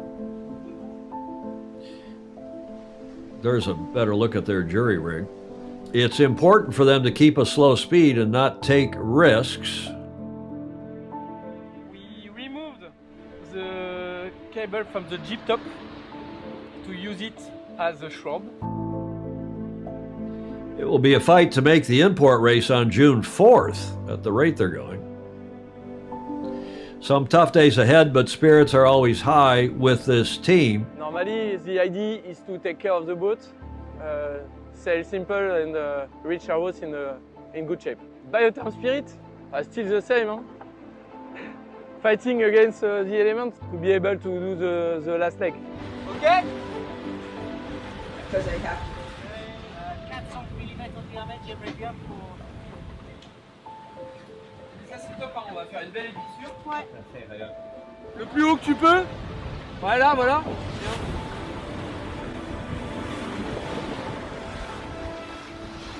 C'est vrai que c'est le mec le plus nord du bateau.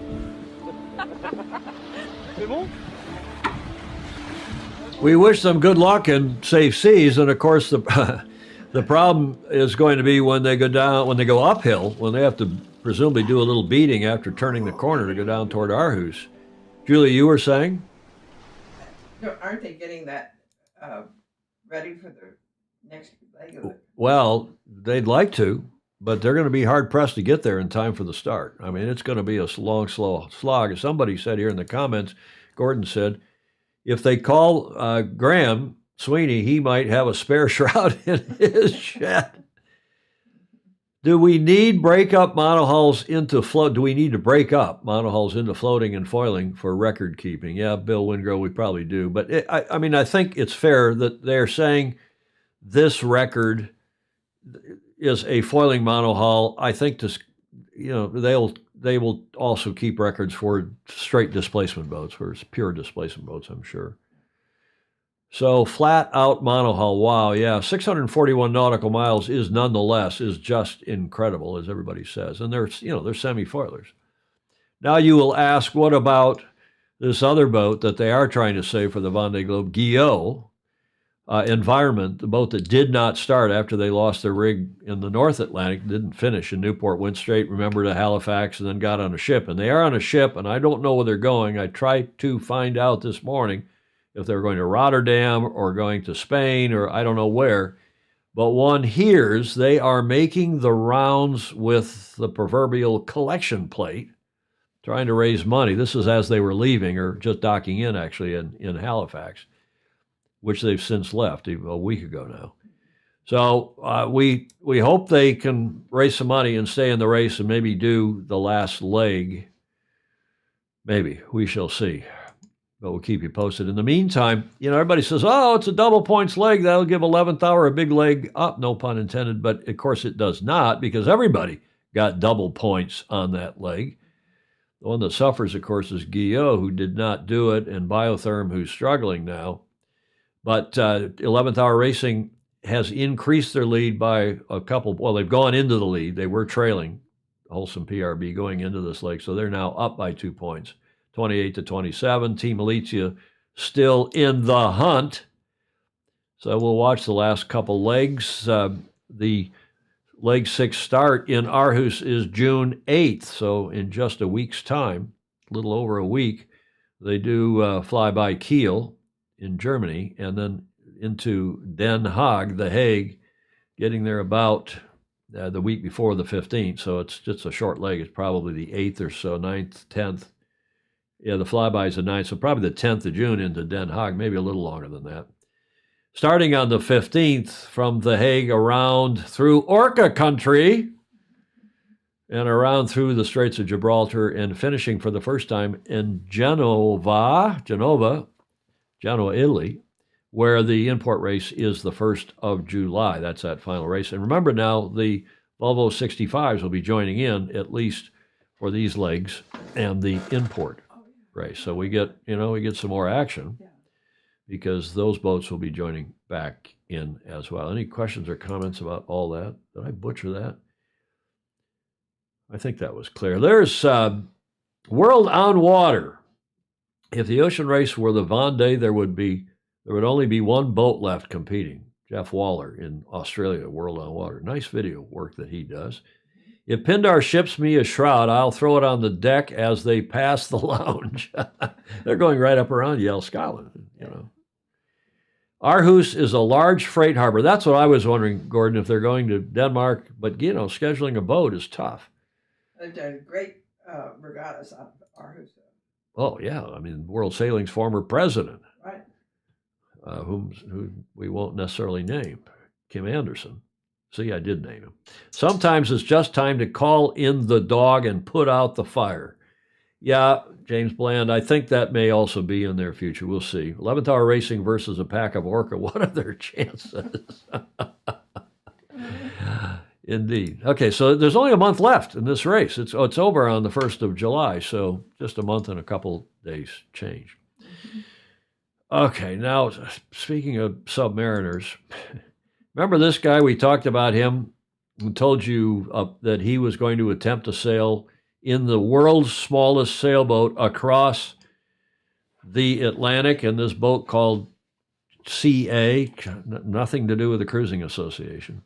Andrew Bedwell was his name. Will set off in May 2023, set off this previous Saturday, I think, from St. John's, Newfoundland, to complete the 1,900 nautical mile crossing to Lizard Point in Cornwall, southwest corner of England, about 2 months later, in fact, could have been as many as 90 days, and earning the title of, quote, the smallest sailing vessel to cross the Atlantic. And we talked about that at some length on Friday's show because he was scheduled, we knew, to start his venture, his crossing on Saturday, which indeed he did. And there he is. And we asked you on Friday's show, this was at the Southampton, this photo's from the Southampton Boat Show last September, but we asked you then if it was correct or crutonic that Mr. Bedwell would that he was even trying this, let alone was he going to complete it in a 3,000 kilometer and change transatlantic sail in a 140 centimeter boat, so just over a meter long. And I think the 140 centimeters, the actual hull, the canoe body, if you in naval architecture parlance, was only a meter long, and he was trying to keep it to a meter. And then I think he stuck that rudder gantry on and made it technically 140 centimeters long. But was it correct or crutonic? And almost to a person on the show, Julia, the other day, said he was, everyone admired his courage, but not his intelligence, maybe. So what happened? And thanks, Gordon Smith, again, for putting us onto this story. And there it is, not the CA. It is the big CA. I don't know what Big C stood for, this Sea Atlantic Challenge, Big Sea Atlantic Challenge.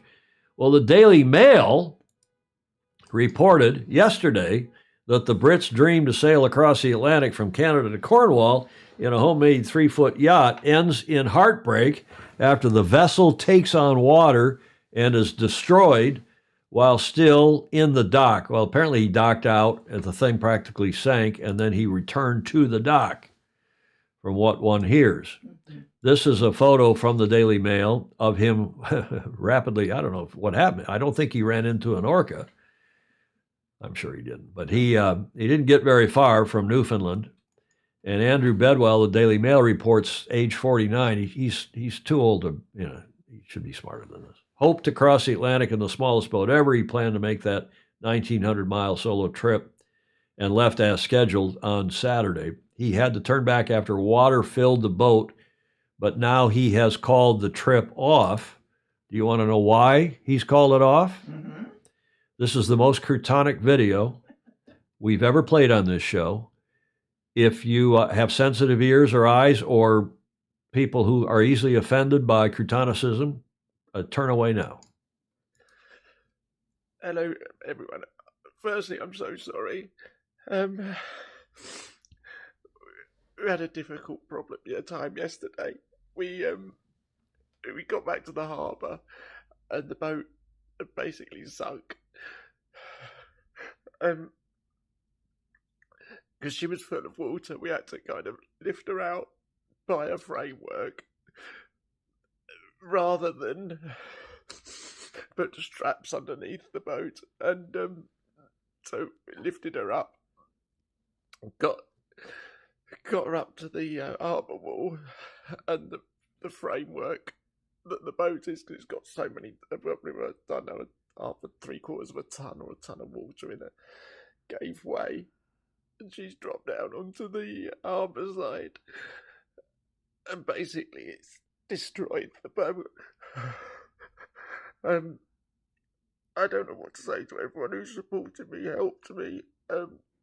You've all been absolutely amazing, but Big C's no more. She can't carry on. I can't do it. I'm sorry.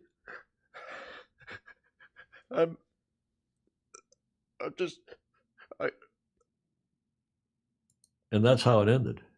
The video ended. Oh, did it? Yeah, and I pulled that off YouTube. I mean, it ran in the Daily Mail, but I pulled it off YouTube this morning. Yeah. Now, look, I'm sure the guy's, obviously he's distraught. I'm sure he's not, he could get a job in Hollywood, though, I'm sure. I mean, excuse me, Julia. Excuse me. Okay, first of all, when a boat's full of water, everybody knows you don't bring it back in and try to hoist it out of the water. With water in it. With water in it. First of all, you got to pump it out. Yeah.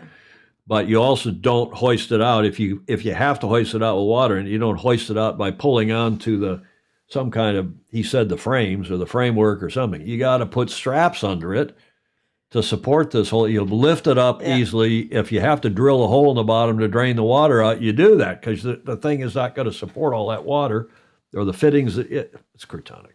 So I don't know what was going on when they tried to do that, but I ran the story.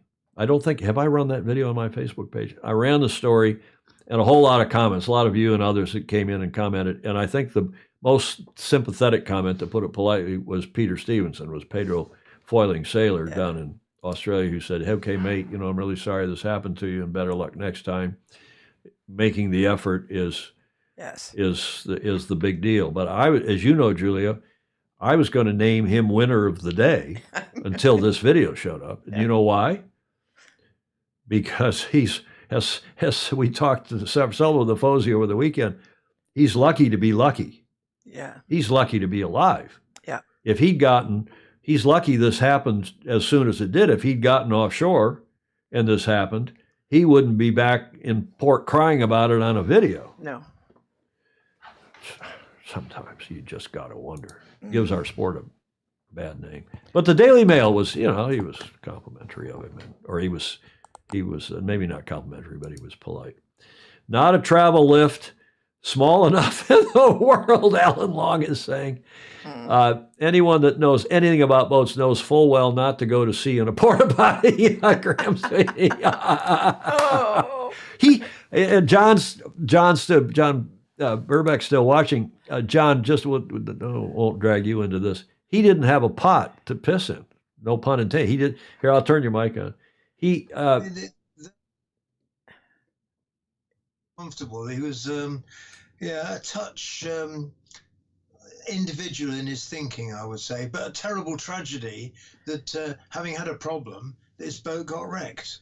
Well, exactly. But he was trying to do this on. I don't know if you saw the show last, when we played we played a couple of videos. He was going to subsist on freeze-dried beef jerky, into which they'd poured some vitamins, and he had, I don't know how many, 3 months worth of this stuff, 2 of these a day. They looked like freeze-dried hamburger with God knows what was in it, and there was no pot to piss in, literally. There was no porta-john, there was no toilet, and how he was going to do that, I don't know, but it's over with. And I'll never forget his face in this video. Oh.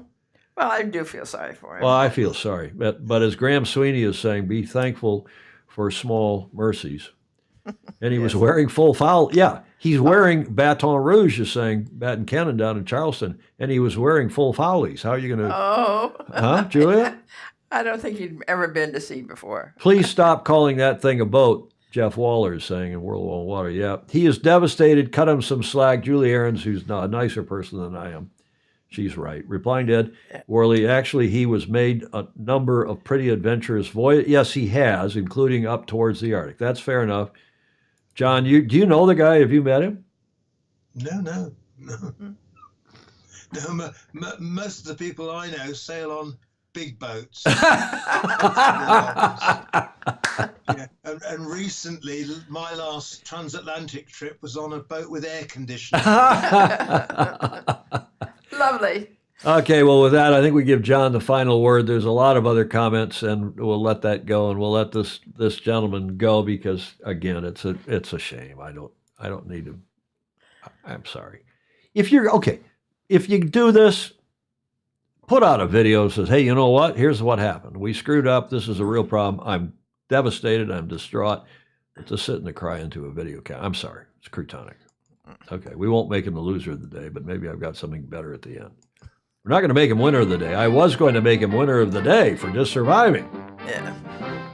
This day in history, the 30th of May. Julia, do you know what happened on this day in history? 1959, and here is your first clue. Any idea what bridge that is? And I'll give you a hint. That is a photo from 1958. No, it's not the Golden Gate. No, it's not the Bay Bridge here in. No, it's the one in Denmark. Nope. Isn't it? That's not Denmark. Let's see if anybody gets it. One of the Kiwis will get it. Donut of the day. Most of the sailing I do is on bigger boats. Luca Craig, who's a Kiwi, got it.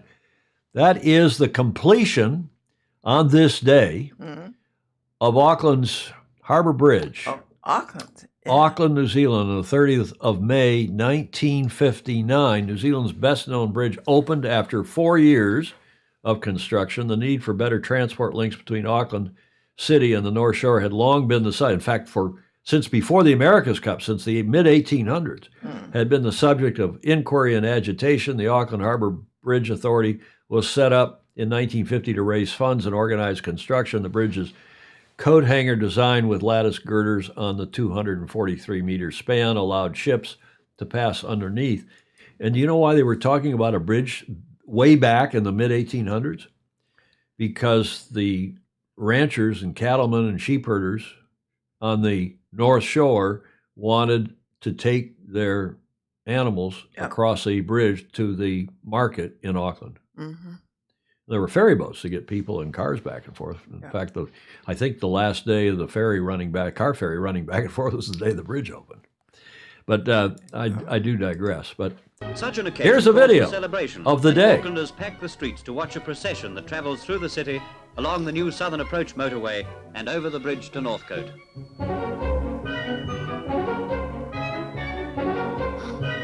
Not surprisingly, many floats feature a now familiar motif, and one well-known beverage is closely followed by another. On the Northern Freeway, motorists queue for 6 miles, waiting to cross the bridge for the first time. Many are people who from now on will make the journey twice daily. Well, that ended abruptly, but it was interesting, wasn't it? Yes. And the music sounded like Gershwin's "An American in Paris." Da da da da da da. Yeah. I don't need that black screen up there because I got another picture. You recognize the modern day? That's a 2005 shot, and if you look here on the screen on camera 4, right here, you know what that is, Julia? The base of the bridge this is Auckland below us. Yeah. The North Shore over here. That is the Royal New Zealand Yacht Club. Yacht Squadron. And that, of course, is the Auckland Harbour Bridge from the Sky Tower in Auckland. And one other little note here is that originally the bridge had 4 lanes only, but this quickly proved inadequate. And then in September of '69, the Nippon clip-ons, 2 lanes on each side, prefabricated in Japan, were added. At the time, this was pioneering technology, but 15 years later, fatigue was discovered in the splice joints and several thousand had to be replaced. Tolls were charged on the bridge until 1984. Mm-hmm. Of course, they're still charging tolls on the Golden Gate Bridge, Julia. They've just increased them again. And increased them yet again. That's a big source of revenue. Auckland Harbour Bridge, of course, also a famous background for the America's Cup, which used to be in Auckland, That's a 2021 shot. Fabulous shot. Yes.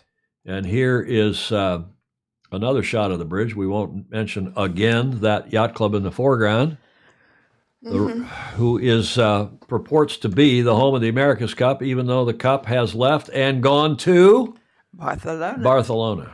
Travesty that it is. This day in history, the 30th of May, 1959, the Auckland Harbor Bridge opens. We dedicate that segment to all of our Kiwis that are on here, and especially Luca Craig. Luca, I hope you thought you might enjoy that. Hamish Ross, if he's on here. The old newsreels are always fascinating to watch. Bill Wingrove, yeah, agree, Ed Worley. Bill Wingrove, I saw a 55 Chevy, I think. And Jody Shields had that horse, who wasn't even born then. That Jody, the Aussie, that horse was towing old mate's boat. Home of the America's Cup. Okay, we love Auckland. Auckland was a fabulous place, is a fabulous place for the America's Cup, and it should be held there again. Speaking of the America's Cup, here's your AC-37 Cup date for today, and there's some breaking news today that I hate getting up here in the morning, coming in here thinking I'm going to put the finishing touches on a show, and we have breaking news to talk about, and it's Jeddah, where, as you know, there's a preliminary regatta scheduled the 30th of November through the 3rd of December, the second such preliminary regatta in Jeddah. And I today found a promotional video, finally, that they've put out. That is AC-37, ACE, America's Cup Events, have put out about Jeddah.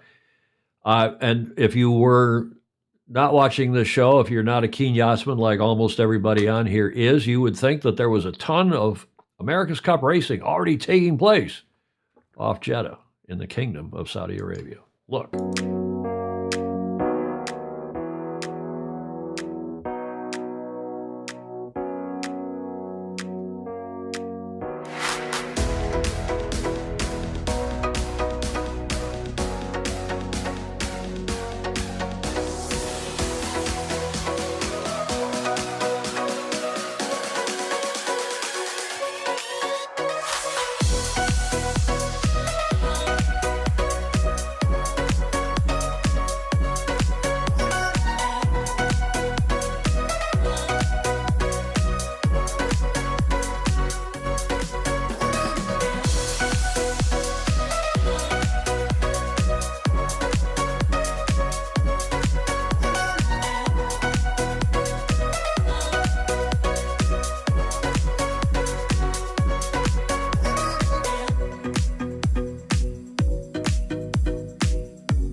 So later this year in Jeddah, the 30th of November through whatever it is, that first few days of December, supposedly will be this regatta in Jeddah, this preliminary regatta. But wait, there is some, that video, by the way, was not the breaking news. A nice video, except it was interesting, I thought, Julia, that they used the only crash and burns you saw were what two teams? New York Yacht Club American Magic and Société Nautique Genève, SNG's, Alinghi Red Bull. Those are the only two teams that were shown. The other teams all look pretty normal. New York Yacht Club, remember, they filed with the AC-37 arbitration panel. They asked to be excused from that Jeddah regatta. We reported that as a one heres, and then it broke officially in the news down in Auckland. And we covered that when Duncan Johnstone on stuff.co.nz filed this article, America's Cup. American Magic refuse to sail Saudi Arabia regatta, which is true. They do not want to go. Indeed, I'm told they will not go. And when we told you that this had been handed to the arbitration panel, the jury, so to speak, the prediction was they would not make a decision. They did not want to hand handle this hot potato, right, Julia? That was our prediction, and it's true. Because as we predicted, the arbitration panel has tossed that hot potato to the challenger of record defender, saying it's their decision, which is true under the protocol. I'd give our panel full marks. I almost made them winners of the day, in fact. Challenger of record / defender, which is, of course, the defender's Royal New Zealand Yacht Squadron, technically, but it's Grant Dalton. And the challenger of record is the Royal Yacht Squadron, which is Sir Jim Ratcliffe, DBA, the Royal Yacht Squadron Limited, their racing arm. And this hot potato, and well and truly, has been tossed back to them by the R panel saying, you guys decide this. You decide whether you're going to let New York Yacht Club American Magic out of this or not. And here was the actual formality of the decision as reported today by Richard Gladwell, sail-world.com is their new, well, fairly new URL. Headline, America's Cup. Our panel dismisses American Magic request to be excused from the Jeddah Regatta. The three-man ARB panel has dismissed the application to be excused from participation in that regatta. The second for AC-41 design yachts is to be sailed in Jeddah in KSA, the Kingdom of Saudi Arabia, from November 30th to December 3rd, between the 6 teams entered in the 2024 America's Cup, which, of course, is to be sailed in Barcelona. Now, there is the R panel, all three of whom I think are involved in the Cup these days because of either Hamish Ross and or myself, putting them into various positions where they have now, and they're bright guys. And Julie, didn't you say the chairman, David Tillett, there in the middle, has actually stayed here at the Beach Street Yacht Club? Yes, he has, several times, actually. When he was judging at a regatta at St. Francis? His debut as a judge was here. Well, maybe he's an IJ, as an international judge. Yeah. He would have been judging in Australia, and Yes. I've known him for yes, a long time, as well as both those guys, Brian Willis and Graham. On the super guy. Yeah. And should the application be excused from? So here's what they said: should the application to be excused from participation fail at both Challenger of Record Defender and the ARB panel level, meaning they go back to CORD, and if CORD, who are already filed in this procedure, they filed papers saying, we're opposed to them being excused. So presumably CORD is not going to excuse them. So you go several steps ahead in this chess game. And they've also said in their ruling, if then American Magic goes back to the ARB panel again and fails again at the ARB panel, and American Magic decides not to participate in Jeddah, then the Challenger of Record Defender can make an application to the ARB panel for penalties to be applied. In other words, our panel is going to decide, not CORD, which means if ultimately New York Yacht Club American Magic decide not to go to Jeddah, these guys might just smack their hands. They might not take any points away from them. They're certainly not going to kick them out of the regatta. I guarantee you, which they could do under the rules. They're not going to do that. So their actual ruling, equally article, I'm not even going to read all this. It's just what I just said. What is appropriate is within the panel's discretion, they noted in their ruling. So a nice photo.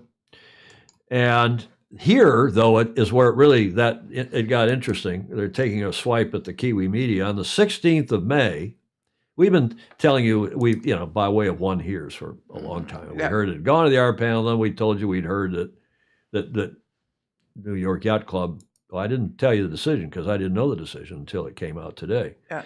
On the 16th of May, it came to the attention of the panel that there may have been a breach of the confidentiality obligation provided for in the protocol. So then they're trying to find out who spilled the beans. They requested each team, including the Challenger of Record Defender, to investigate whether the leak to the media had come from within their team. Each replied individually to the ARB panel, denying that any of their team members had communicated with the bloody media. And this breach is of significant concern. This is a quote from the decision. An entire copy of the application, which I haven't seen, by the way, has been disclosed to the media whilst these proceedings were continuing. It appears to be a blatant breach of the protocol, likely intended to cause effect to the Challenger of Record Defender. It could have been the Challenger of Record Defender themselves who breached that, who gave it to the Kiwi media. But who knows? Who cares? All competitors have denied any such breach.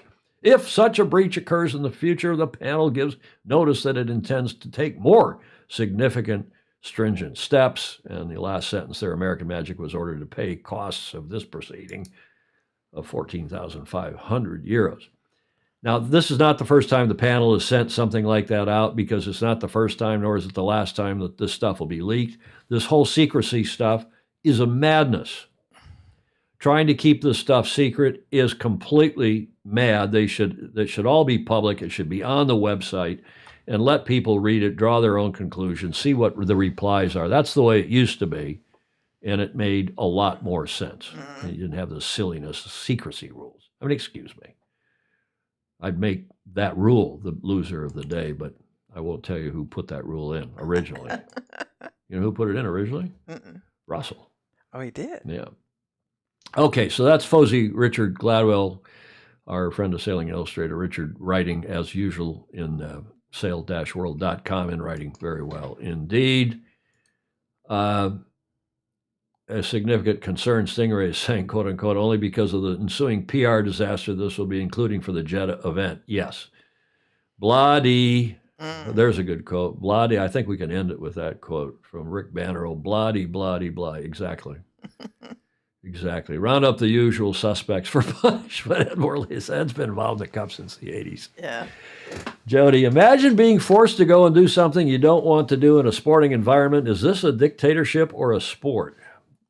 They just get a DNF in a meaningless event, right? Yeah, well, David, they could kick them out of the Cup. They could penalize them. They could charge them $1 million fine. I think the R panel very cleverly sent the message that, okay, you go to court. If you don't like the decision of court, come back to us. Yeah. And if we still rule against you, we will then decide whatever penalty court is going to apply, or we'll decide whether the court's penalty was fair. So this thing is not anywhere over. It's a hot potato that's going to go back and forth.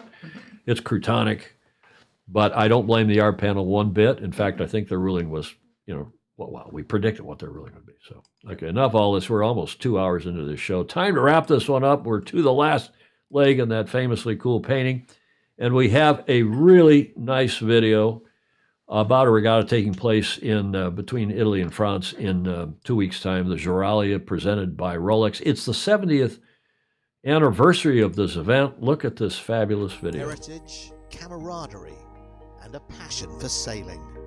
Viva la Rolex Juralia!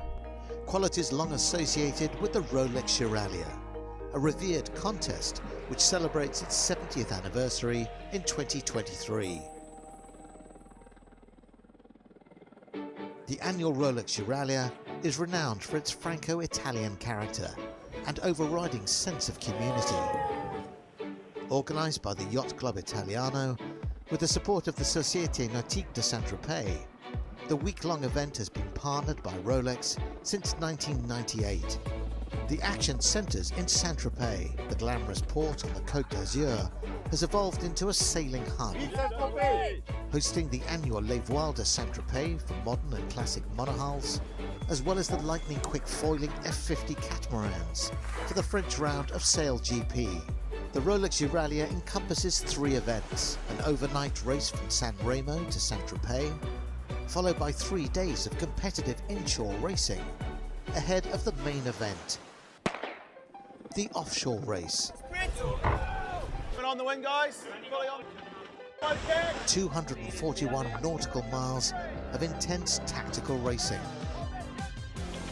The course breaks down into 2 distinct sections, separated by the race's emblematic turning point, the Juralia Rock, located within touching distance of the northern tip of Corsica. From there, the fleet faced the decisive leg to the finish, off the great maritime city of Genoa. This is a race often characterized by unpredictable conditions, fluctuations in the wind that demand focused concentration, and expertise from navigators and tacticians. Experience is often key. For the 70th edition, a fleet in excess of 150 international yachts, crewed by both professional and Corinthian talent, will strive to add their names to the race's illustrious history, united by a singular sporting contest, eternally defined by its founding principles of alliance and fair play. The 2023 Rolex Euralia begins on Friday, June the 9th. So in 2 weeks' time, we'll be covering that, of course. And if there, Julia, is a better sponsor in the sport, partner, Yeah, than Rolex, I don't know who it is. I mean too. I mean, Louis Vuitton was for years with the America's Cup, but Rolex has been, whether at St. Francis Yacht Club or at the Royal Sydney, Yeah. or the Cruising Yacht Club of Australia for the Sydney Hobart, and for New York Yacht Club's events, and on and on and on. They choose the very best. They choose the very best, and we appreciate very much what they do for our beloved sport. They Middle Sea Race. Yes. That starts and ends in Malta, and Fastnet Race, and on and on and on. And they're great sponsors. They are great sponsors. We had a terrific, look at this, John's nodding his head yes, too. He's still watching. It's really nice when he stays on. We appreciate it, John. That was an interesting segment on the Orcas. Again, not in our kind of usual lane of strict yacht racing like this. There's J24s just for you, John. That's down in Tampa, Florida, from our Fozy Bill Wingrove, who's on here in the midwinters a couple of years ago. And again, not strictly speaking in our lane, but you all know I'm a hockey player, have been all my life, still am sort of. Bravo Zulu to that hockey crazy country of Latvia. Did you know it's the national sport in Latvia? I'm declaring them the winners of the day on the strength of their win over the weekend in the double IHF, the International Ice Hockey Federation. They won the consolation game against the United States, and they won the bronze medal. Latvian national hockey team. Bravo Zulu to them. Julia, I asked you in the tech check, so you'll probably remember. You know who won for the 28th time the double IHF Worlds?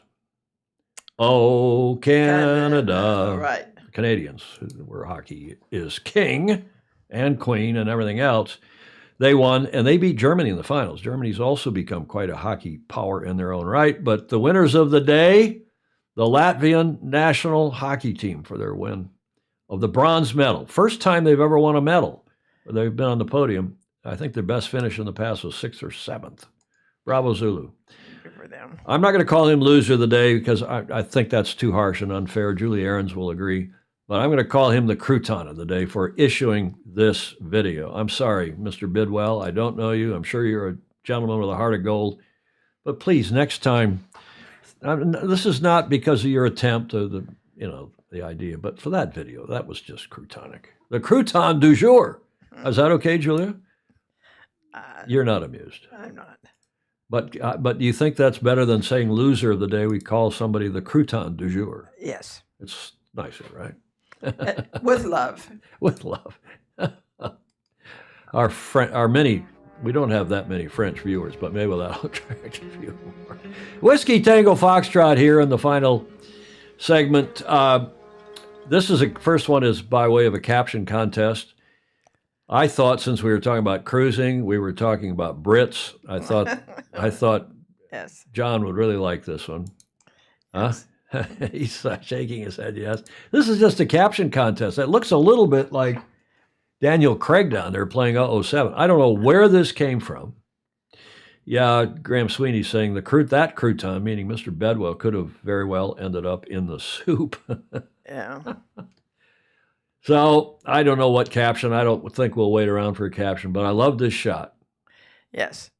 Hmm? Yes, and asking your butler to please just warm the water. You warm please. the water. And as my dad would say, Julie, you can get your finger ready and shake it at me. That's a little bit, as my dad used to say, like pissing in the ocean to raise the tide. Right. Your finger. If my dad's watching, and of course he's not, but Yes. That's okay. Enough of that. This one came from Graham Sweeney. Only in the U.S., free oil change for all Teslas. Although those things are probably lubed as well, maybe just not an oil like in a traditional combustion engine. Thank you, Graham Sweeney, for that one. And finally, the sailing show the alcohol, the drinking show with a sailing habit. This we dedicate to Jody and everybody else who likes to have a toddy or two. Me, how much is the rent for this gorgeous apartment? Sir, this is a liquor store. And that came from Ted, Ryman down in Cape Town. He's good for that. Yeah. Oh, see, there's a pretty good caption. Where's the soap, Jeeves? Mm-hmm. Where's the soap, Jeeves? Okay, so that drinking show with a sailing habit, we had to end with that. We haven't done that in a while. Julia, your comment. Yes, I love today's show, and I learned a lot. We do most shows, don't we? Yep. It's really fun. It was great to have John on. Thanks again to him. Comments, remember, are welcome, even if you're watching in replay, as hundreds, literally thousands of you do. If you're so inclined, this is viewer-supported media. We don't have many sponsors. Every now and then somebody comes in who's a Fozy and wants to put their name and lights here, but it is Patreon-supported, patron-supported. Please become a Patreon via patreon.com/join/Sailing Illustrated. We appreciate your support. Well, it's $1 a month, $10 a month, or more. We appreciate that very much. Julie, we also appreciate everyone who gave us audio, video, and images for today's show. A lot of people did that, including and especially the Cruising Association of the UK. Mm-hmm. And I want to thank especially Louisa Smith, as we said, for teeing us up. Any final thoughts, Julia? No, I don't really. None. That's rare. Yes. Are you okay? I'll take your temperature. You don't have COVID or anything, do you? Not today. Not today. Thanks, everybody. We hope to see you on, what day is this? Tuesday. That means the next show is on Friday. Have a great rest of your week wherever you are in the world. In the meantime, sail fast, sail safe, and of course, have fun. Stay away from those orcas if you're there west of Gibraltar. Ciao for now. And read the comments. Yeah, read the comments. Thanks, Julia. Ciao for now. Thank you, John.